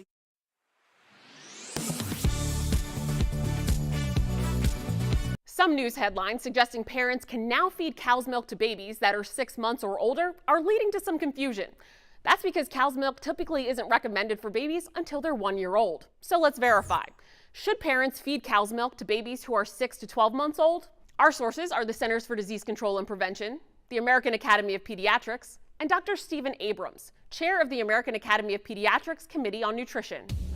The Centers for Disease Control and Prevention and the American Academy of Pediatrics recommend that babies be introduced to cow's milk at 12 months old, but not before then and never as the child's main source of nutrients. That's because cow's milk has too many proteins and minerals for a baby's kidneys to handle, and it just doesn't have enough necessary nutrients, according to the CDC. But during the shortage, Dr. Stephen Abrams says that in a pinch, cow's milk may be an option for children older than 6 months who are usually on regular formula if other alternatives aren't available. He added, quote, "This is not ideal and should not become routine. However, it is a better option than diluting formula or making homemade formula," unquote. He says this does not apply to babies who need specialty formula products for allergies or have other special health needs. So we can verify, no, parents shouldn't feed cow's milk to babies 6 to 12 months old, except in an emergency when other options have been exhausted. And even then, medical experts suggest you consult your pediatrician before giving your child cow's milk. With your Verify, I'm Adiante Till.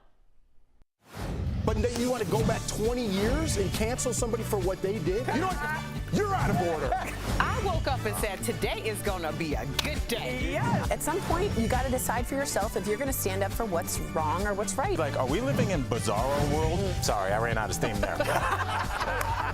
I have to just push back on that. I think it's an okay conversation to have. That's what really rubbed me and a lot of people the wrong way. I love this story.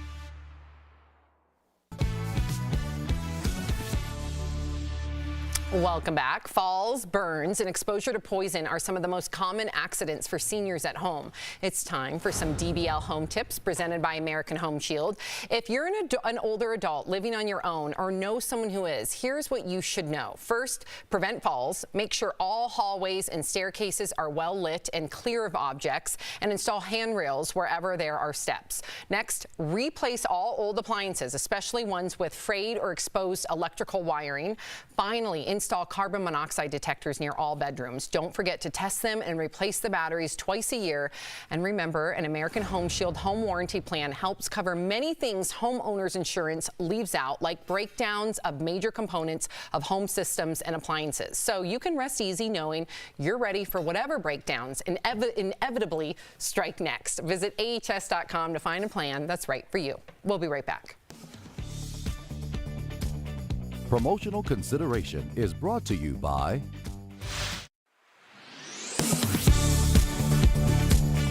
The CDC estimates nearly 500,000 Americans get Lyme disease every year.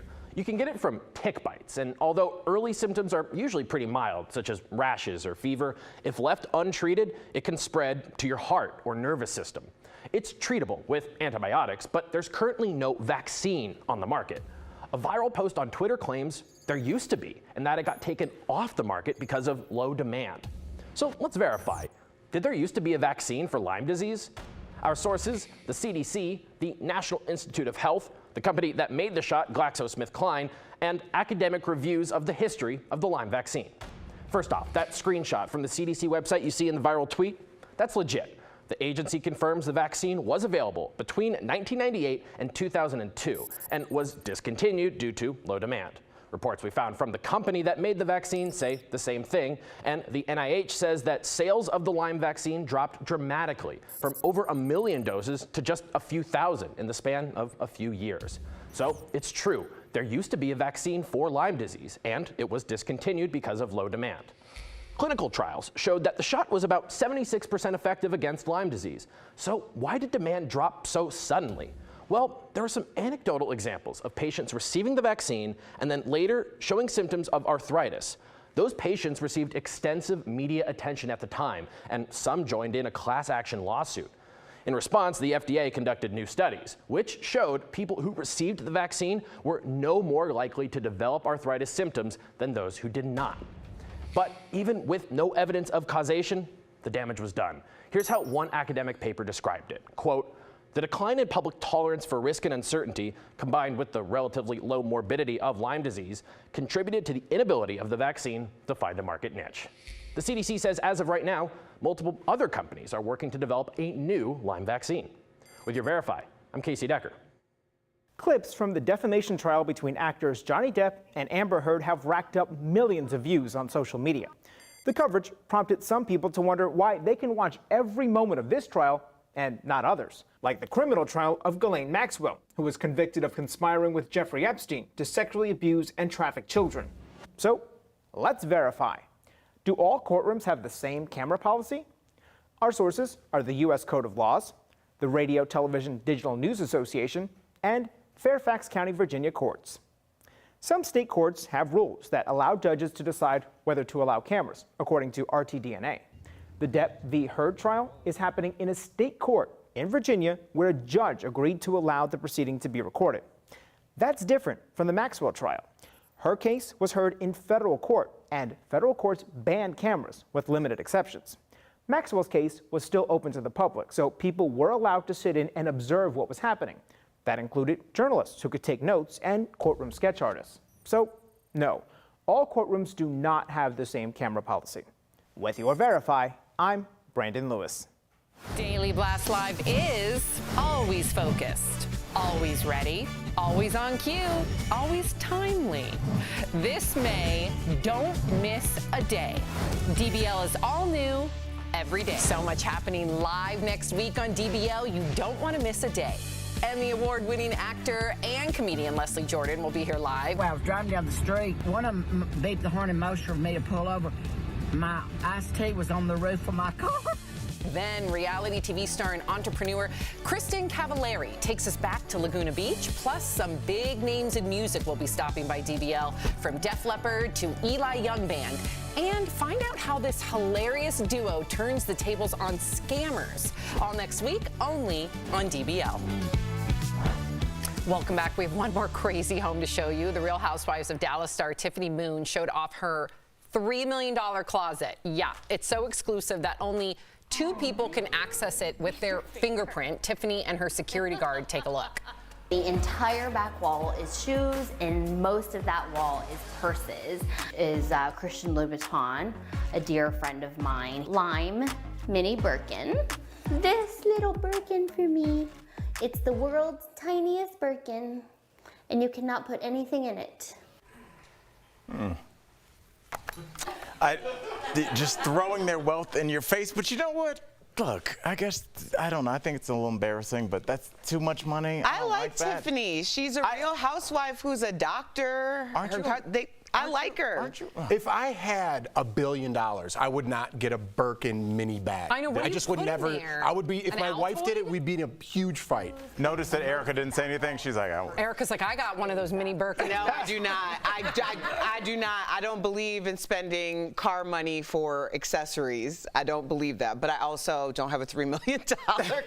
It's crazy with the fingerprint entry. When you said $3 million, I was like, boo. And then she goes closet, and I was like, oh.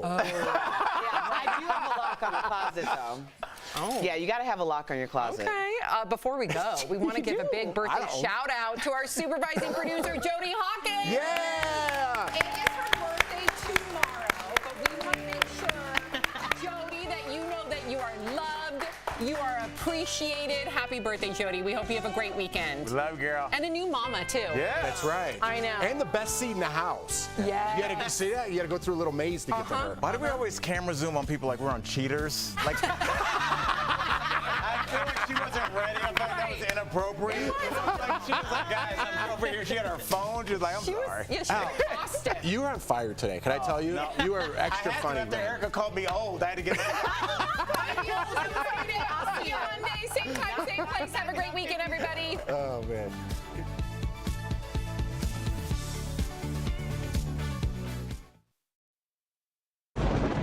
Where hope finds help. Where courage meets conviction. Where makers make fans.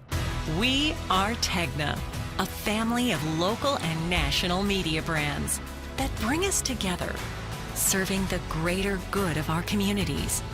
Where national know-how, that's local business.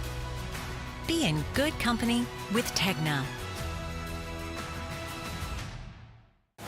But then you want to go back 20 years and cancel somebody for what they did? You know what? You're out of order. I woke up and said, today is going to be a good day. Yes. At some point, you got to decide for yourself if you're going to stand up for what's wrong or what's right. Like, are we living in Bizarro world? Sorry, I ran out of steam there. I have to just push back on that. I think it's an okay conversation to have. That's what really rubbed me and a lot of people the wrong way. I love this story.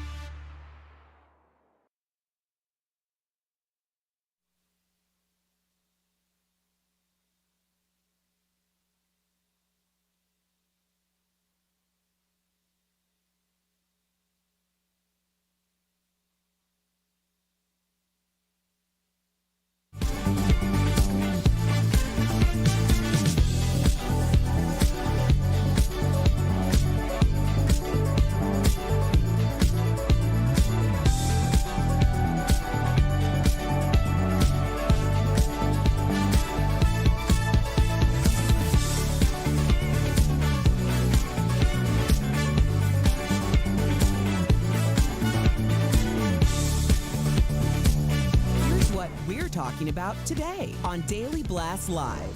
Johnny Depp's ex, Ellen Barkin, takes the stand. He's just a jealous man, controlling. Plus, how fans are going to the extreme for the chance to watch the trial in person. Court cases that make you say, From suing over the size of fast food burgers to deciding whether an elephant should have human rights. Rihanna and A$AP Rocky welcome their baby boy into the world, but you won't believe how much the little one is worth already. And our interview with the hilarious Craig Robinson. Which role did he love playing more, Daryl from The Office or Doug from Brooklyn Nine-Nine? Oh, wow. Why are you doing me like this? Oh my gosh. Are you insane? This is a sham. No. No. Y'all, just stop. Finally here. Drum roll. Welcome to DBL. It's Friday. Yeah. We made it through the week. You seem so shocked. Yes. It's Friday. It's been a week. What, has it? Yeah, it's been a week. I'm always excited for Friday, although the weather is crazy in Denver right now. I don't think people realize that last night it was like 85 degrees, like at around 6 p.m. We all woke up to, I guess it was sleet. It's like half rain, half snow, and it's going to be snow today. Yes, it dropped 47 degrees in a day. God. So yes. Welcome to Colorado. All right, so let's talk about Johnny Depp, because apparently Johnny Depp's alleged bad behavior was in the spotlight again yesterday in his $50 million defamation trial against his ex Amber Heard. Johnny's former flame, actress Ellen Barkin, testified about her own experiences being with Johnny. Take a listen to what she said. He was drunk all the time, a lot of the time. Mr. Depp threw a wine bottle across the room, the hotel room on one instance in Las Vegas while we were shooting Fear and Loathing. Was it your understanding back then that he was throwing the bottle at you? I don't know why he threw the bottle. And was it, when he threw it, was it in your direction? Yes. Was there other people standing around you? Yes. So he threw it in your direction at a group of people? Yes. Erica, does this matter that this happened? I just want to put it in context to our viewers. 28 years ago, I'm not saying it makes it less serious, but does that matter if you're a juror? And does it also matter, does this, in your in your opinion, being a juror establish a pattern of behavior? I think that it does establish, it says something to the character, whether it's a current thing or whether it's not. I mean, I know people who, maybe had issues with drugs and alcohol before, and it made them act out of character, and they got sober and they never did those things again. Then I know people who are just, that's who they are. So, but at the same time, I mean, I've done jury duty before, and you're supposed to take your feelings and emotions out of it. Good luck. Yeah, exactly. It's possible, yeah. Well, it has to, in some situations, it has to be. Like, I have gone through non-bias training many times because of volunteer roles and stuff like that. So you have to figure out a way to do that and turn it on and off, because clearly, sometimes here, I turn it back on. That's the thing. It's like, that's your job. How do you take your bias out of it? And also, when we start looking at these issues, it's hard enough to go back and look at it just by yourself, but do you want to go back and look at it 30 years later through the eyes of somebody's ex, which you're assuming it probably didn't end that great? We don't know if they were drinking as well. When you start going back decades, society was different, people's relationship dynamic was different, what was accepted by people that were famous was different. I think in 1980, if an A-list celebrity threw a bottle of anything and it hit the wall and told their assistant to get something done, that wasn't that crazy. If it happened today, it would be the next story on DBL. So I think that society expects and demands different things than it did 30 years ago. Not excusing it, it's just hard to go back that far. And for a human being, I mean, 3 decades, all you need is 3 stories, right? So you go back in my past 3 decades and just get 3 stories. You could paint a human however you want. I have bad days. I assume other humans have bad days. I have days I'm not proud of when I look back in my past. You learn from those experiences. I call those days Fridays and Saturdays. Many of them happen on those days. But nothing egregious to the point of being anything like that. But it's like you have bad days, right? Everyone has rough times. Maybe you drink too much. Maybe you had, whatever it is. But to just get 3 stories out of 30 years, I don't know if that's fair unless you're forming a pattern of behavior. Right, but it is swaying the public opinion. Yes. And I want to talk about that. So this trial is also really interesting because of the public reaction, which seems to be overwhelmingly in favor of Johnny. I want you guys to look at this video. Look at that. Those are all the fans cheering for Johnny as he left the courthouse like he's at a premiere in this black SUV. Compare that with the reaction now as Amber leaves. Okay, here comes Amber. You can hear a loud chorus of boos. Meantime, you'll never believe the length some Johnny Depp fans have gone to in order to attend this trial. One woman reportedly took a whole year's worth of vacation and spent $30,000 on travel expenses alone just to be at the trial. Erica, you're making a face. Who does that? I'm not surprised. A real fan. Oh, no, that's Look, not a real fan. That's a real stalker. If something, God forbid, happened to me, I want the DBL Nation, quit your job and come support me. Oh, my gosh. gosh. That's all I'm asking. Please, please. That's a lot. I don't know what's going on, but this is what happens. Didn't we see this kind of with the Michael Jackson trial? The diehards, R. Kelly. We saw it with Jodi Arias. I covered that trial. Tell us about that. Oh, my gosh. People would line up over in Arizona, and our senior executive producer, Bert, knows. People would line up like it was a Disneyland ride, because whoever, they let in a certain amount of people every day, and it depended on who got in line first. And the line would wrap around the block. People wore hats in favor of her, like swag What was gear. the ratio of pro to con with her? I think people were just fascinated altogether, but there was a lot of pro-Jodi fans out there, and we have to remember Jodi Arias commit a heinous, horrific, I almost want to call it a triple murder because she killed them 3 times over. Rest in peace, Travis Alexander. But yeah, that just speaks to human nature. What is it about certain humans that think that this is like not a domestic violence trial, this is a premiere? It's I mean, people are camping out overnight. There's more. People are camping out over there like it's what's that yellow? Like Star Wars. No, what's that? What's that famous band? Cameron Indoor. No, I'm way off. Hold on, we're gonna take a pause. Price is Right? Price is Right. The famous Woodstock. I was thinking of Woodstock. People camping out like it's Woodstock. Right? Camping out like it's The Price is Right. You've never driven down Fairfax in LA and seen them camping out so they can be on Price is Right the next day? You can just walk right in The Price is Right. No, you can't. 2 tapings a day. Yeah, you don't have to cancel. They're there early. They're there early. Have to cancel. Yes, we just walked right up. So what's the line of people in tents? It's not The Price is Right. That's we nailed that. It's like Cameron Indoor State for Duke basketball. But Woodstock's a great example. We'll go with you. I said basketball. Duke basketball. Oh. Okay. Oh, that's different. Yeah, it is. These don't even matter. Who cares? They're crazy. People are crazy. But they're no different than Duke basketball. They are fans of Johnny Depp and extreme fans at that. And you're going to see that. I just wonder if it's going to look bad in the public that people are already taking his side. And I wonder if there's all they need is one juror to be like, I don't like that. I know. All We'll you have need to is wait one. and see. I know. But it looks like Johnny's not canceled anymore. Stop. Why are you laughing? I don't know. That just took a turn. It always Took a does. Friday turn. It always does. That's our panel for you. Coming up on DBL, could there be another wave of COVID coming? Say it isn't so. Dr. Coley is here to help us prepare. And a court is about to decide whether elephants should have human rights. We're going to explain next. Closed captioning provided by Daily Blast Live is always focused, always ready, always on cue, always timely. This May, don't miss a day.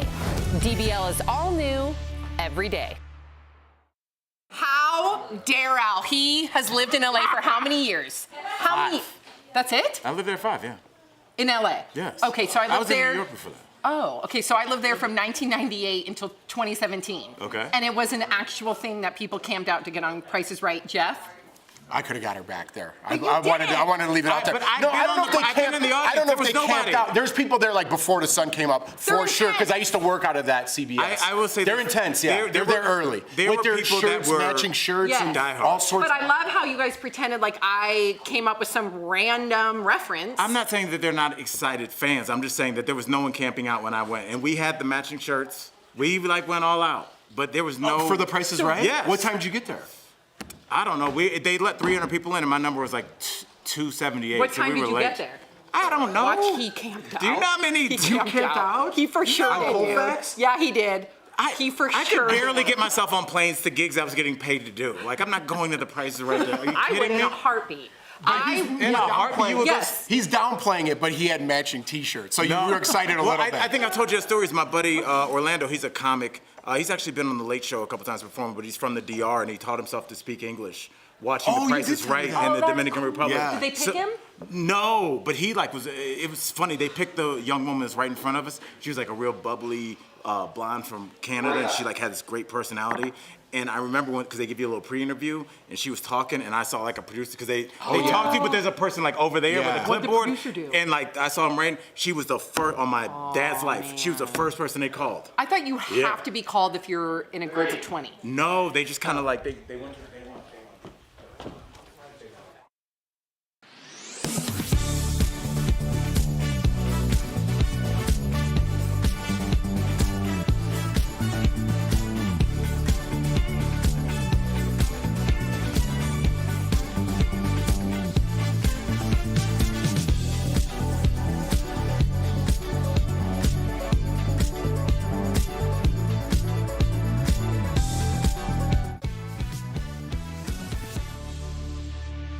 Welcome back. We've got a couple of strange lawsuits that a lot of you are talking about. Up first is the case of a zoo elephant in the Bronx named Happy.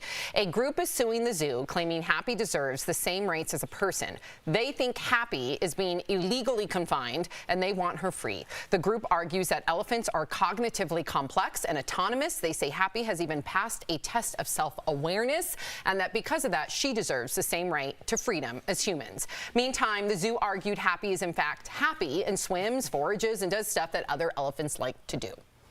Yeah, what is a self-awareness test? I watched it. What is it? It's amazing. Is it just walks past a mirror and goes, hey, that's me? Okay. First of all, I don't think they're just trying to create noise to free this elephant because it's been there for 49 years. It's 50 years old. It was taken, kidnapped, or elephant napped. I don't want to make this less. No, they want human rights. Let's call it kidnapped. Yeah. No, it's to make noise. Okay, it's to make noise to free the elephant. But I watched the self-awareness test, and what they do is, like when a cat looks at itself in the mirror, they think it's another cat. With a chimpanzee and an elephant, they'll mark it, even dolphins too.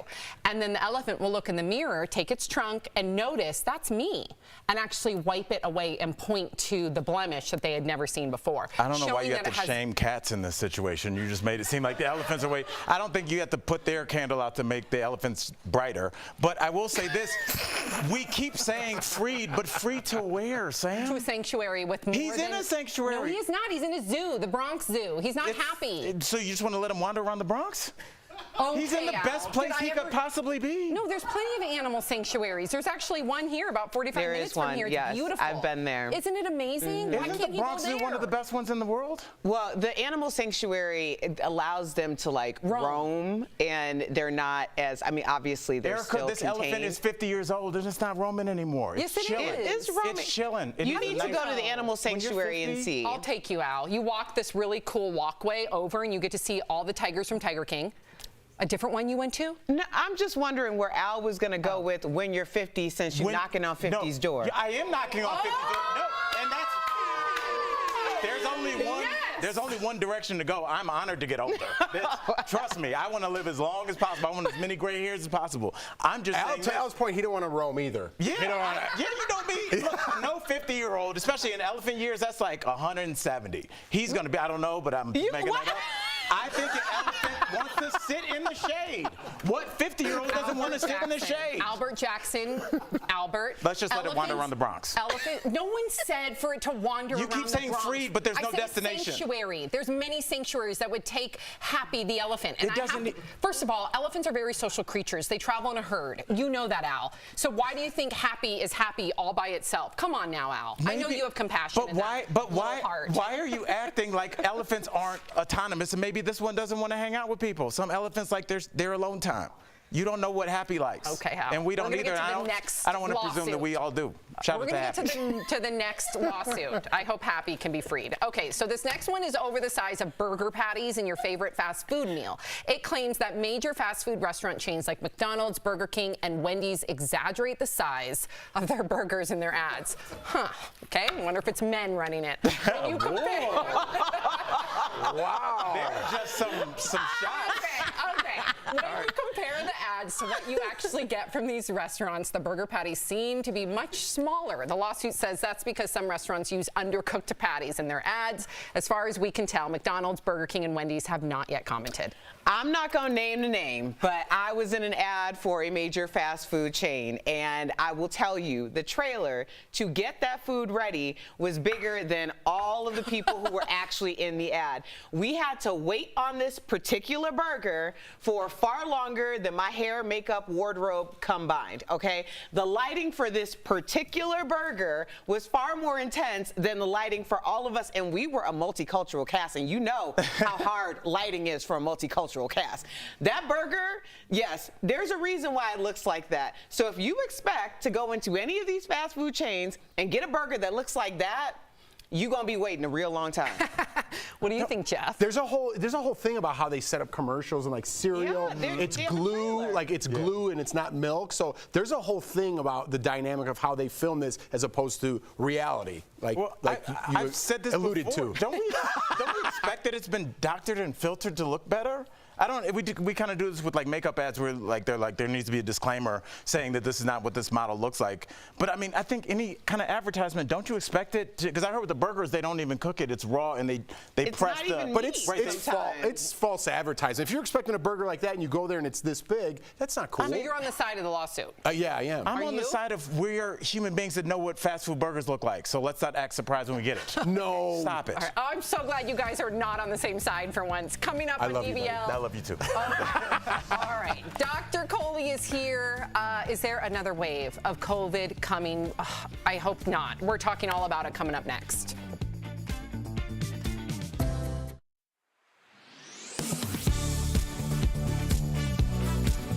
Some news headlines suggesting parents can now feed cow's milk to babies that are 6 months or older are leading to some confusion. That's because cow's milk typically isn't recommended for babies until they're 1 year old. So let's verify. Should parents feed cow's milk to babies who are 6 to 12 months old? Our sources are the Centers for Disease Control and Prevention, the American Academy of Pediatrics, and Dr. Stephen Abrams, chair of the American Academy of Pediatrics Committee on Nutrition. The Centers for Disease Control and Prevention and the American Academy of Pediatrics recommend that babies be introduced to cow's milk at 12 months old, but not before then and never as the child's main source of nutrients. That's because cow's milk has too many proteins and minerals for a baby's kidneys to handle, and it just doesn't have enough necessary nutrients according to the CDC. But during the shortage, Dr. Stephen Abrams says that in a pinch, cow's milk may be an option for children older than 6 months who are usually on regular formula if other alternatives aren't available. He added, quote, "This is not ideal and should not become routine. However, it is a better option than diluting formula or making homemade formula," unquote. He says this does not apply to babies who need specialty formula products for allergies or have other special health needs. So we can verify, no, parents shouldn't feed cow's milk to babies 6 to 12 months old, except in an emergency when other options have been exhausted. And even then, medical experts suggest you consult your pediatrician before giving your child cow's milk. With your Verify, I'm Adiante Till. But then you want to go back 20 years and cancel somebody for what they did? You know what? You're out of order. I woke up and said, today is going to be a good day. Yeah. At some point, you got to decide for yourself if you're going to stand up for what's wrong or what's right. Like, are we living in Bizarro world? Sorry, I ran out of steam there. I have to just push back on that. I think it's an okay conversation to have. That's what really rubbed me and a lot of people the wrong way. I love this story.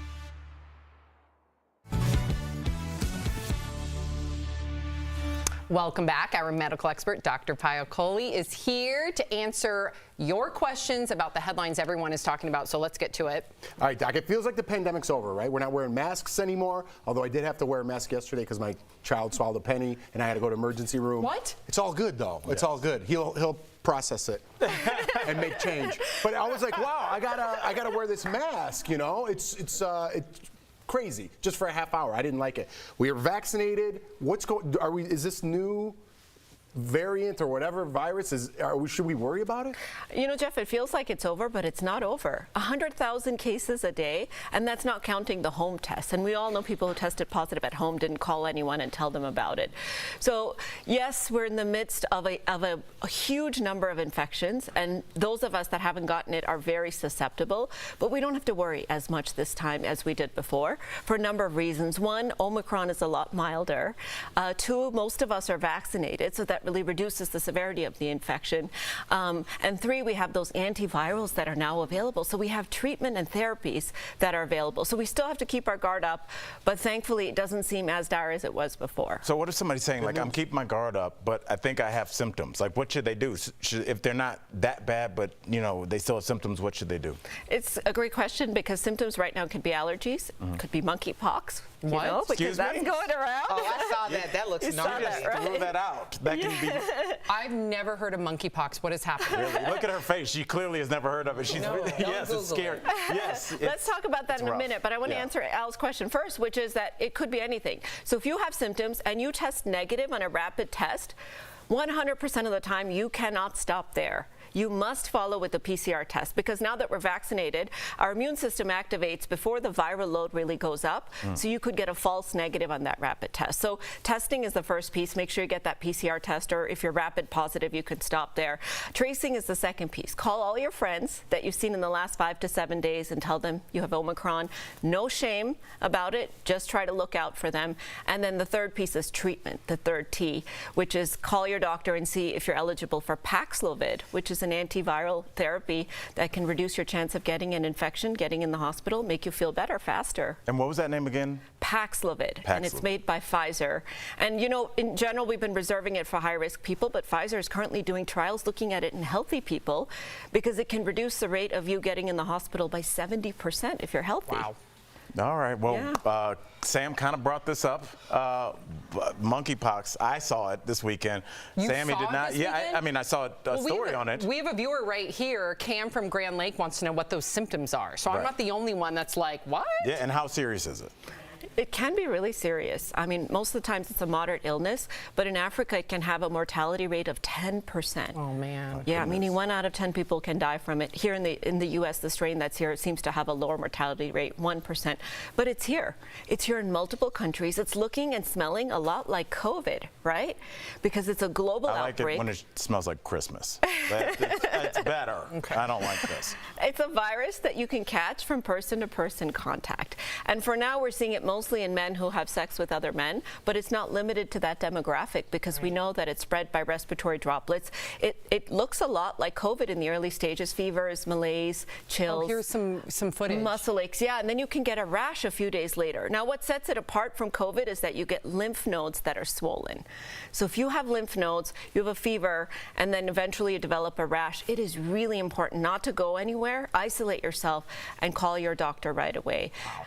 And you know, guys, I don't know if you're vaccinated against smallpox. I'm not, because they had eliminated the vaccination by the time I was born. Wow. So we now have a large proportion of the population that is potentially susceptible, because this is part of the smallpox virus family. If you get the chickenpox, I hope this isn't a stupid question, is it somehow related where you would have some sort of immunity if you had chickenpox as a kid? Unfortunately, no. Okay. Not really, but smallpox. Okay, so Jeff liked that. He gave me a little... I was ready to tear it down, but I was like, all right. I was hoping the answer would be yes, that's scary. Doc, you started off up here positive and you brought it down. Introduce a new. We love you, Dr. Coley. Okay, if you guys have any questions you would like answered by Dr. Coley, please write to us on social media or at info@dailyblastlive.com. We'll be right back. Thank you, Dr. Coley. Good job, Doc. Thank you. Promotional consideration is brought to you by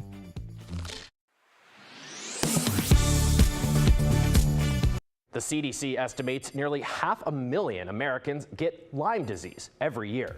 You can get it from tick bites, and although early symptoms are usually pretty mild, such as rashes or fever, if left untreated, it can spread to your heart or nervous system. It's treatable with antibiotics, but there's currently no vaccine on the market. A viral post on Twitter claims there used to be, and that it got taken off the market because of low demand. So let's verify. Did there used to be a vaccine for Lyme disease? Our sources, the CDC, the National Institute of Health, the company that made the shot, GlaxoSmithKline, and academic reviews of the history of the Lyme vaccine. First off, that screenshot from the CDC website you see in the viral tweet, that's legit. The agency confirms the vaccine was available between 1998 and 2002 and was discontinued due to low demand. Reports we found from the company that made the vaccine say the same thing, and the NIH says that sales of the Lyme vaccine dropped dramatically from over 1 million doses to just a few thousand in the span of a few years. So it's true, there used to be a vaccine for Lyme disease, and it was discontinued because of low demand. Clinical trials showed that the shot was about 76% effective against Lyme disease. So why did demand drop so suddenly? Well, there are some anecdotal examples of patients receiving the vaccine and then later showing symptoms of arthritis. Those patients received extensive media attention at the time, and some joined in a class action lawsuit. In response, the FDA conducted new studies, which showed people who received the vaccine were no more likely to develop arthritis symptoms than those who did not. But even with no evidence of causation, the damage was done. Here's how one academic paper described it. Quote, "The decline in public tolerance for risk and uncertainty, combined with the relatively low morbidity of Lyme disease, contributed to the inability of the vaccine to find a market niche." The CDC says as of right now, multiple other companies are working to develop a new Lyme vaccine. With your Verify, I'm Casey Decker. Clips from the defamation trial between actors Johnny Depp and Amber Heard have racked up millions of views on social media. The coverage prompted some people to wonder why they can watch every moment of this trial and not others, like the criminal trial of Ghislaine Maxwell, who was convicted of conspiring with Jeffrey Epstein to sexually abuse and traffic children. So, let's verify. Do all courtrooms have the same camera policy? Our sources are the U.S. Code of Laws, the Radio Television Digital News Association, and Fairfax County, Virginia courts. Some state courts have rules that allow judges to decide whether to allow cameras, according to RTDNA. The Depp v. Heard trial is happening in a state court in Virginia where a judge agreed to allow the proceeding to be recorded. That's different from the Maxwell trial. Her case was heard in federal court, and federal courts banned cameras with limited exceptions. Maxwell's case was still open to the public, so people were allowed to sit in and observe what was happening. That included journalists who could take notes and courtroom sketch artists. So, no, all courtrooms do not have the same camera policy. With your Verify, I'm Brandon Lewis. Daily Blast Live is always focused, always ready, always on cue, always timely. This May, don't miss a day. DBL is all new every... Okay, in regard to burgers, Jean says, of course the ads aren't going to show the actual sloppy burgers. You get what you pay for, people. And then Wow. In regard to the elephant, someone says, oh, Ollie says, Sam, if you had the space, would you have a pet elephant? No, because I don't have hundreds and hundreds and hundreds of acres. You can't just have like a backyard or even 1 acre for an elephant. But you could have the Bronx Zoo. They like it in there. No, they don't, Al. You're not. Why are you? I think this elephant's chilling. I'm not saying I think the young ones want to run. I think this elephant might be chilling. Are you being paid separately by the Bronx Zoo? I am advocating for maybe a possibly lazy elephant like myself. Oh my gosh, yeah. That poor elephant wants to be roaming acre by acre by acre by acre by acre. It's a lot of acres. It's a lot of acres. That's a lot of acres. All right, if you're leaving us, you can watch the second half of the show online. Watch on YouTube, dailyblastlive.com, or our DBL mobile app. But if you get the second half of the show where you are, here is what's ahead. Did James Corden start up the great celebrity bathing debate again? Why some are shocked by how much time he revealed he spends in the shower. Plus, Rihanna and A$AP Rocky's baby already has it made. You won't believe their little boy's net worth at only a few days old.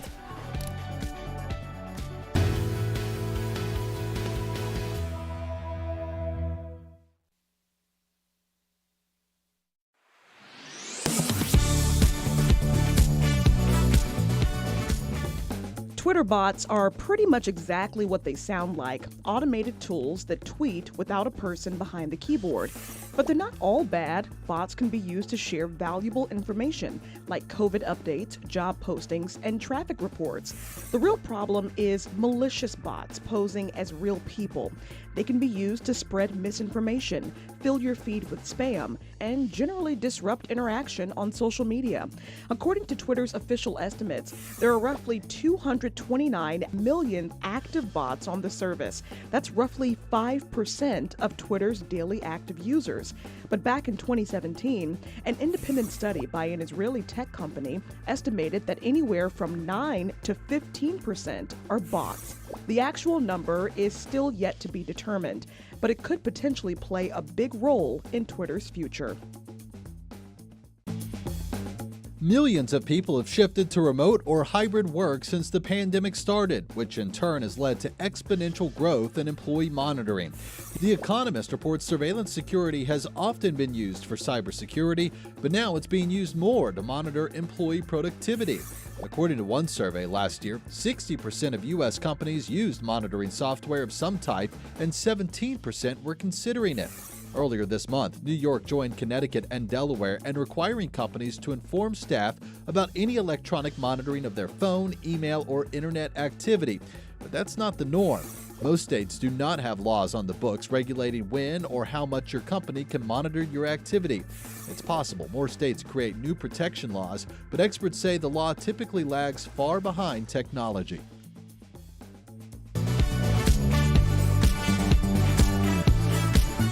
This is Daily Blast Live. We're talking about what you're talking about. Oh my gosh. Are you insane? This is a sham. No. No. Y'all, Just it's stop. Finally here. Drum roll. Welcome to DBL. We got to start by giving a big old congrats to Rihanna, who reportedly gave birth to a baby boy. It's her first child with rapper A$AP Rocky. According to a number of outlets, she gave birth last week. Riri's billionaire status, by the way, combined with A$AP's earnings, means the baby now has a net worth. Are you ready for this? $1.5 billion. According to Forbes, Kim and Kanye's 4 kids will get a slice of their $3.8 billion fortune. $2 billion from Kanye, $1.8 billion from Kim, and Beyonce and Jay-Z have a combined $1.8 billion to split with their 3 kids. What do you think about being rich from coming from the womb, Erica? Well, I don't know about other people's households, but I was always told that whatever my parents had was theirs, not ours. So I don't know if that's going to be the same philosophy, but I don't know. I obviously don't come from like a tremendous amount of money or means like that.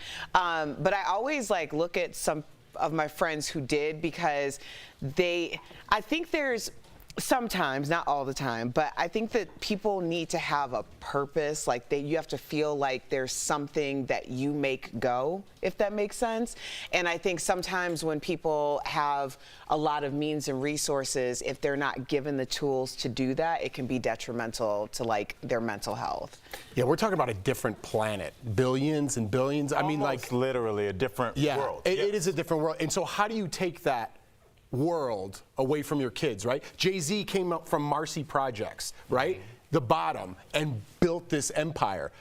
Even if he teaches his kids the same thing that he learned along the way and teaches them, and I'm not disparaging Jay-Z, I'm kind of putting myself in there. Why would I do that? I have no money at all. But what I'm saying is that even if you have your best intentions of listen, you got to fail, you got to do this, people are going to get on you.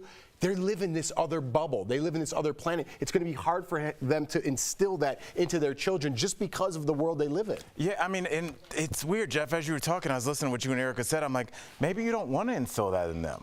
We're talking about values that are germane to our life. Like, we're regular folks and we kind of interact like that. But let's be honest, Sam, they're going to be living in a different world. They're not going to be in general admission partying it up with us in some nightclub. They're going to be in a different world. So maybe the skill set that we're like, well, how are they going to learn that? Maybe that doesn't work for the world that they're going to be in. So maybe they need to have their own thing. Like, look, we're billionaire kids. We hang out with other billionaire kids. No. Sam, I'm just telling you how human beings are going to roll, but talk to me. No, I get it. I do think what you said is important, that they're going to have to develop a different skill set for their own world, because they are immersed in that world, right?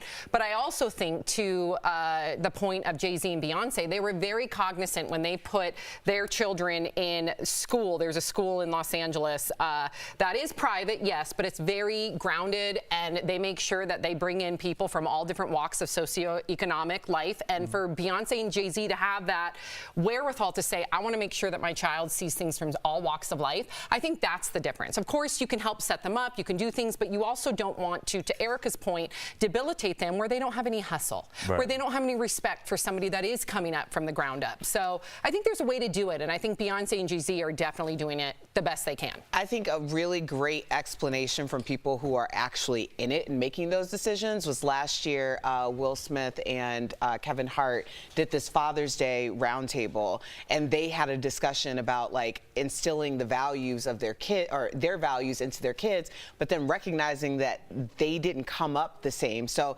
it's a really great discussion, and I hope they replay it for this Father's Day, or just look it up because it's the internet. It's that easy.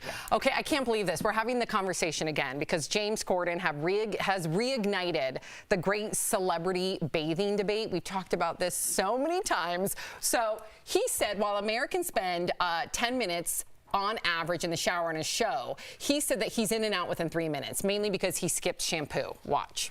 I'm trying to think what I do in there for 10 minutes. But you pride yourself on not using soap or shampoo. No, I use soap. I don't wash my hair. He doesn't wash his hair. I don't wash my hair. I wash it about every 2 months. Yeah. That's a true story. That's true. Yeah. No, that's not cool. You guys are dirty. Wow. Erica's face. What, Erica? Y'all need to bathe.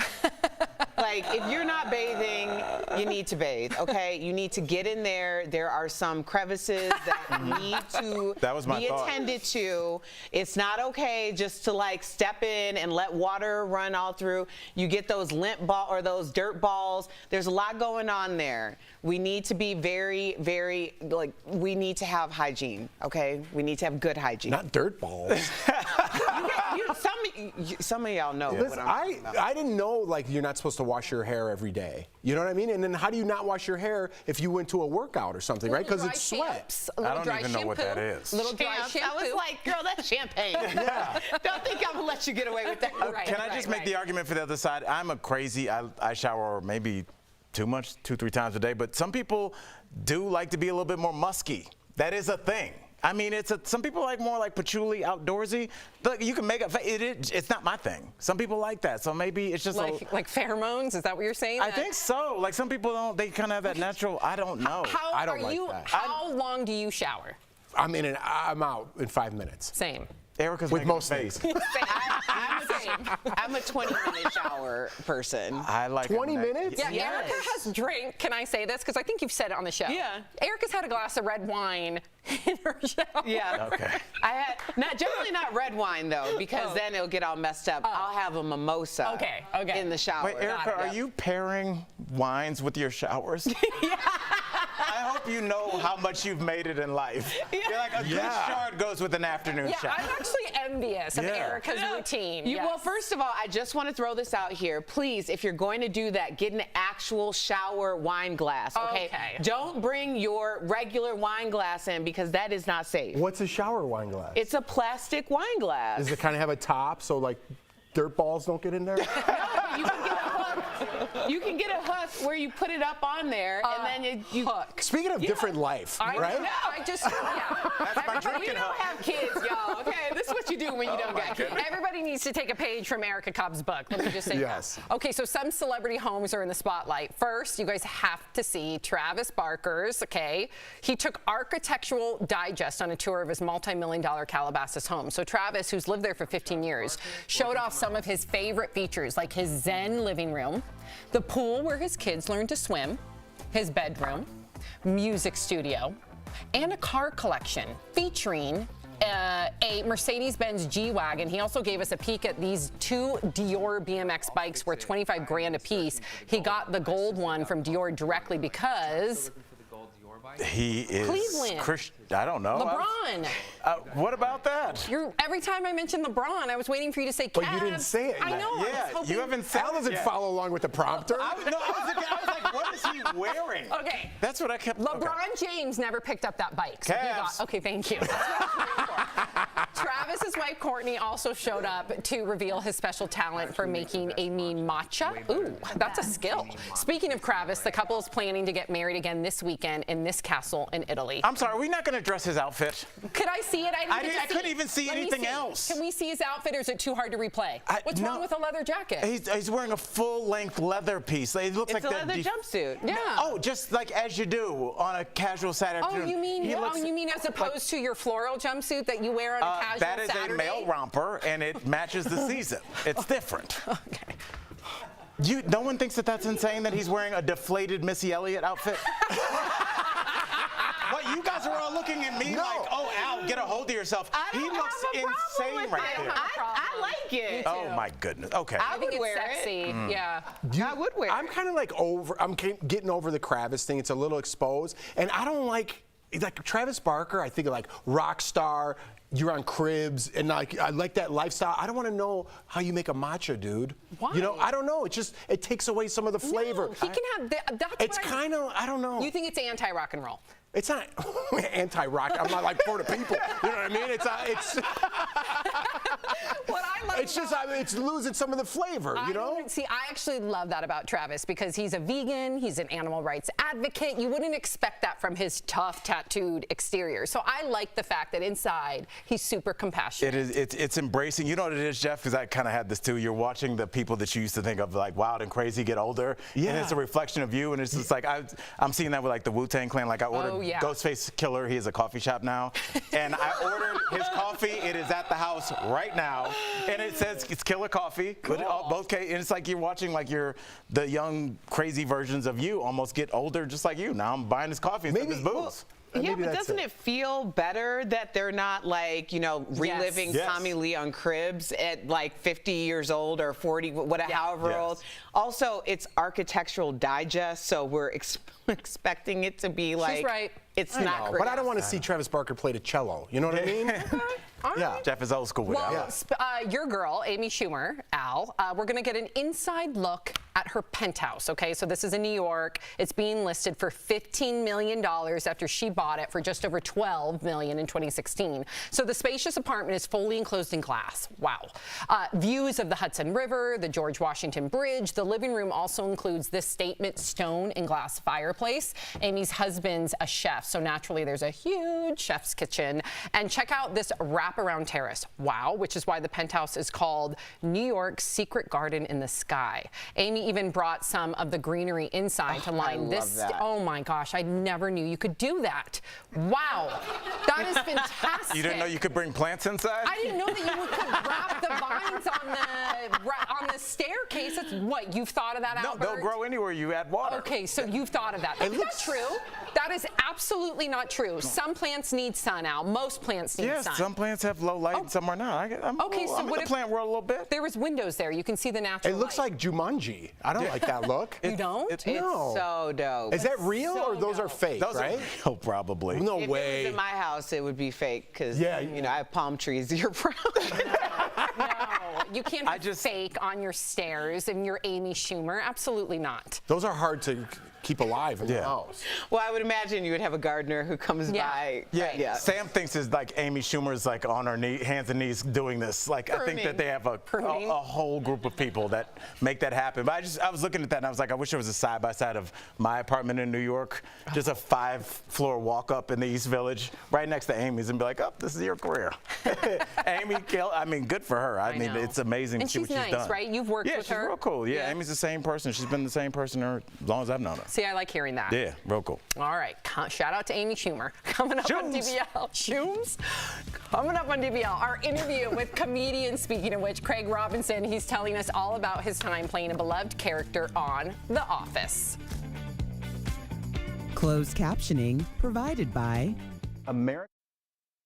Next week on DBL, actor and comedian Leslie Jordan, reality TV star Kristen Cavallari, plus some big names in music from Def Leppard to Eli Young Band, and this hilarious duo turns the tables on scammers, only on DBL. Hey. Anytime I do something that I have an out-of-body experience and think that was weird, and I'm hoping no one else noticed, Jeff over here has to make sure. Every time. Even if I don't say it, I just got to give her like a. Because like she's reading the prompter, and I'm like, I think and I feel it. I can feel his energy. Sam has like it's almost like, and I'm not making fun of Tourette's, but your Tourette's is like a joyful greeting. You're like, what's up? And it's just like, why did you say that? Also got mixed in like cool hip hop from like 20 years ago. So she'll be like, I was cool like at one point and current, and then I just kind of plateaued, and I keep using those same things that I think is cool. That's true. I've done that too, though. Yeah, you have. But I've raised the roof, I think, once, and I was like, it's important that you don't stay too current, because if you use the language that young people are using, then it's no longer viable. What like Jeff's saying earlier, he likes it when like Erica says, give them your flowers, but not when like me and Tori say it. Yeah, and I said give somebody their flowers, and we're like, only Erica can say that. Yeah, because it's being overexposed. Like Tori says, give flowers at every show, and she's like, the flowers are given. And I'm like, Tori, no. Oh, never mind. What happened? I have to go up here. Oh, but there's like a secret conversation going on. Things got weird.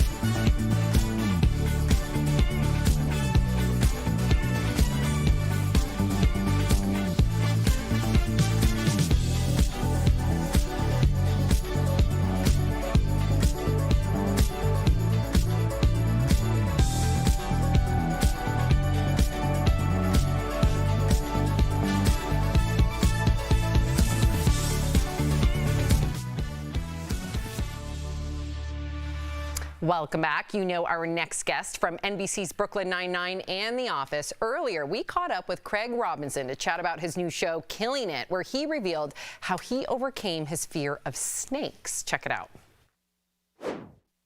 Craig Robinson, hello, welcome to DBL. We're so excited to talk to you today.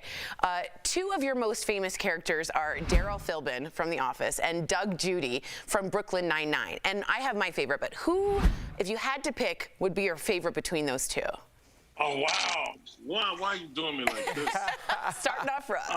Maybe Doug, because he gets away with so much. Everything. It's so much fun. It's so fun always. And then having a best friend like Jake, but then to be able to always get away with stuff and outsmart him, but still be his buddy is a truly fun thing to play. Good. It looks like you're having fun, so that's good to hear. We have a lot in common. You were a teacher. I was a teacher. I taught 7th grade science for 5 years. I know that you were a lot of people might not know that you were a music teacher. So tell us what the craziest thing was that happened in the classroom. There was one class who they had like a security guard and a teacher all day with them until they sent the music class. Then it was like, go ahead. Get it out. So I remember having to figure out a way to get their attention. And so it turned out I had to like roast them. Yes. And like once I started roasting them, I could like, you know, I could sneak in something in between and be like, yeah, whatever I say, and then be like, okay, by the way, Beethoven, yada yada. So yeah, I was a music teacher. That's how you have to do it, man. Yeah. Like what I used to do is I played on the kids' hatred for each other. Oh, So I lovely. would just be like, oh, this Lovely. side of the room really understands it. We should just move on because you guys can't get it. And they're like, but no, we got it. We'll learn it. Yeah. You started a civil war in the Yeah, class. that's how you do it. Yeah. That's so rude. Period 2, they understood this. You guys, your class now. No, this team sucks. All right, let's talk about your new show, Killing It. What was it like working with the snakes? It's fun for me working with snakes. I used to have a fear of them until I went to Australia several years ago with my band, The Nasty Delicious, thank you. And we met these cockatoos, we met these kangaroos, and then when they got to the snakes and we were taking pictures and stuff, they put the snake around my neck, and I realized then these snakes mean me no harm. Why am I afraid? The snake, I've been misled by the Bible and Indiana Jones. So it turned out to be nice, and I love snakes now. It sounds like Jumanji. Yes. Yeah, doesn't exactly. it? And he needs to be in studio. Next time you're in Denver playing Red Rocks or playing the Comedy Works, man, come on in the studio, man. We're in Denver. You are absolutely welcome. I sure appreciate it. I sure will. Craig, thank you so much. I was like, Craig, thank you so Greg's much his for brother. Yeah, He's coming on tomorrow. Craig is coming on tomorrow. Greg Robinson. Craig, thank you so much. He plays cornerback for the Jets. And he's good. Yeah. Craig, thank you so much for chatting with us. And be sure to watch Killing It, guys. It's on Peacock. I appreciate you getting the word out. Thank you. Absolutely. We'll be right back. Thanks, Craig. Thank you. I feel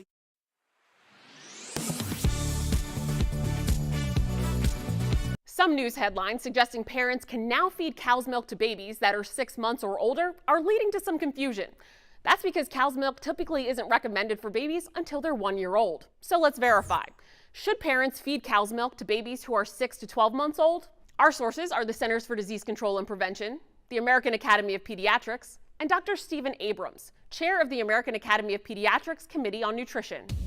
The Centers for Disease Control and Prevention and the American Academy of Pediatrics recommend that babies be introduced to cow's milk at 12 months old, but not before then and never as the child's main source of nutrients. That's because cow's milk has too many proteins and minerals for a baby's kidneys to handle, and it just doesn't have enough necessary nutrients, according to the CDC. But during the shortage, Dr. Stephen Abrams says that in a pinch, cow's milk may be an option for children older than 6 months who are usually on regular formula if other alternatives aren't available. He added, quote, "This is not ideal and should not become routine. However, it is a better option than diluting formula or making homemade formula," unquote. He says this does not apply to babies who need specialty formula products for allergies or have other special health needs. So we can verify, no, parents shouldn't feed cow's milk to babies 6 to 12 months old, except in an emergency when other options have been exhausted. And even then, medical experts suggest you consult your pediatrician before giving your child cow's milk. With your Verify, I'm Adiante Till.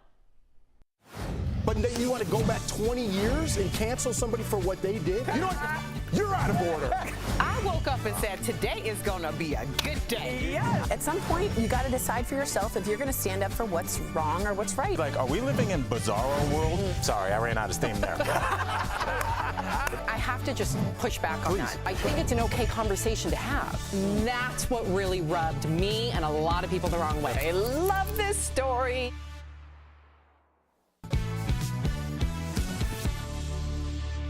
Welcome back. Falls, burns, and exposure to poison are some of the most common accidents for seniors at home. It's time for some DBL Home tips presented by American Home Shield.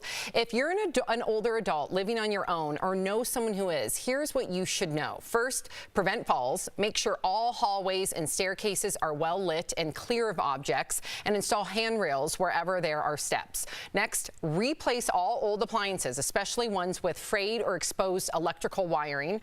Finally, install carbon monoxide detectors near all bedrooms. Don't forget to test them and replace the batteries twice a year. And remember, an American Home Shield home warranty plan helps cover many things homeowners insurance leaves out, like breakdowns of major components of home systems and appliances. So you can rest easy knowing you're ready for whatever breakdowns inevitably strike next. Visit ahs.com to find a plan that's right for you. We'll be right back. Promotional consideration is brought to you by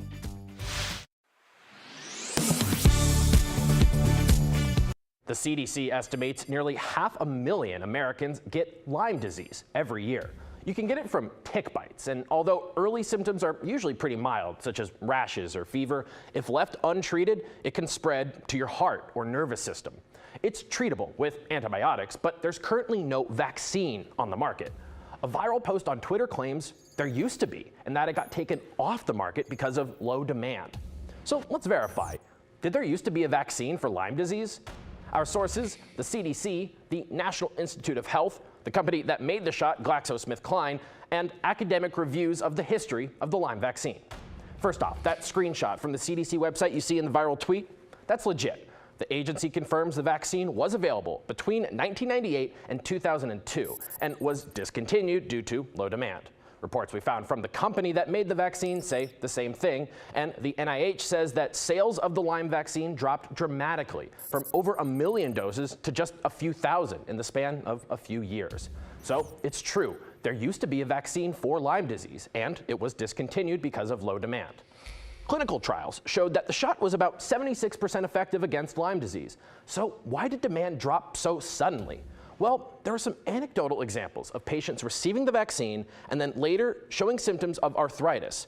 Those patients received extensive media attention at the time, and some joined in a class action lawsuit. In response, the FDA conducted new studies, which showed people who received the vaccine were no more likely to develop arthritis symptoms than those who did not. But even with no evidence of causation, the damage was done. Here's how one academic paper described it. Quote, "The decline in public tolerance for risk and uncertainty, combined with the relatively low morbidity of Lyme disease, contributed to the inability of the vaccine to find a market niche." The CDC says as of right now, multiple other companies are working to develop a new Lyme vaccine. With your Verify, I'm Casey Decker. Clips from the defamation trial between actors Johnny Depp and Amber Heard have racked up millions of views on social media. The coverage prompted some people to wonder why they can watch every moment of this trial and not others, like the criminal trial of Ghislaine Maxwell, who was convicted of conspiring with Jeffrey Epstein to sexually abuse and traffic children. So, let's verify. Do all courtrooms have the same camera policy? Our sources are the U.S. Code of Laws, the Radio, Television, Digital News Association, and Fairfax County, Virginia courts. Some state courts have rules that allow judges to decide whether to allow cameras, according to RTDNA. The Depp v. Heard trial is happening in a state court in Virginia where a judge agreed to allow the proceeding to be recorded. That's different from the Maxwell trial. Her case was heard in federal court, and federal courts banned cameras with limited exceptions. Maxwell's case was still open to the public, so people were allowed to sit in and observe what was happening. That included journalists who could take notes and courtroom sketch artists. So, no, all courtrooms do not have the same camera policy. With your Verify, I'm Brandon Lewis. Daily Blast Live is always focused, always ready, always on cue, always timely. This May, don't miss a day. DBL is all new every day. So much happening live next week on DBL, you don't want to miss a day. Emmy Award-winning actor and comedian Leslie Jordan will be here live. Well, I was driving down the street. One of them beeped the horn and motioned for me to pull over. My iced tea was on the roof of my car. Then reality TV star and entrepreneur Kristen Cavallari takes us back to Laguna Beach. Plus, some big names in music will be stopping by DBL, from Def Leppard to Eli Young Band. And find out how this hilarious duo turns the tables on scammers. All next week, only on DBL. Welcome back. We have one more crazy home to show you. The Real Housewives of Dallas star Tiffany Moon showed off her $3 million closet. Yeah, it's so exclusive that only 2 people can access it with their fingerprint. Tiffany and her security guard take a look. The entire back wall is shoes, and most of that wall is purses. Is Christian Louboutin, a dear friend of mine. Lyme mini Birkin.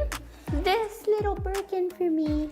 It's the world's tiniest Birkin, and you cannot put anything in it. Just throwing their wealth in your face, but you know what? Look, I guess, I don't know, I think it's a little embarrassing, but that's too much money. I like Tiffany. She's a real housewife who's a doctor. Aren't you? I like her. Aren't you? If I had $1 billion, I would not get a Birkin mini bag. I know, what I do just you would put in never. there? I would be. If An my wife did it, Altoid? we'd be in a huge fight. Notice that Erica didn't say anything. She's like, oh. Erica's like, I got one of those mini Birkins. No, I do not. I do not. I don't believe in spending car money for accessories. I don't believe that. But I also don't have a $3 million closet. It's crazy with the fingerprint entry. When you said $3 million, I was like, boo. And then she goes closet, and I was like, oh. I do have a lock on the closet, though. Oh. Yeah, you got to have a lock on your closet. Okay.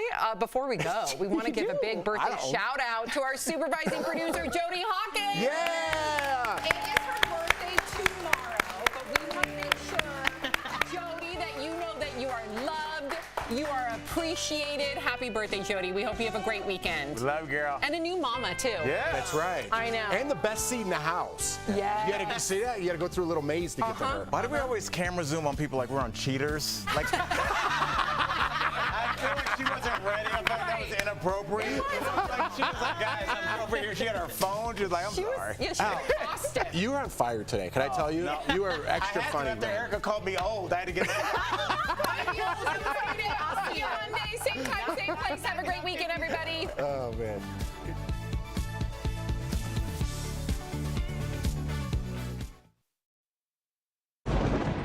Where hope finds help. Where courage meets conviction.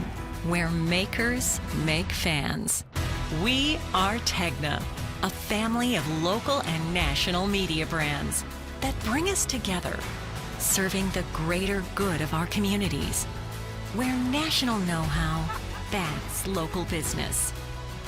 Be in good company with Tegna. But then you want to go back 20 years and cancel somebody for what they did? You know what? You're out of order. I woke up and said, today is going to be a good day. Yeah. At some point, you got to decide for yourself if you're going to stand up for what's wrong or what's right. Like, are we living in Bizarro world? Sorry, I ran out of steam there. I have to just push back on that. I think it's an okay conversation to have. That's what really rubbed me and a lot of people the wrong way. I love this story.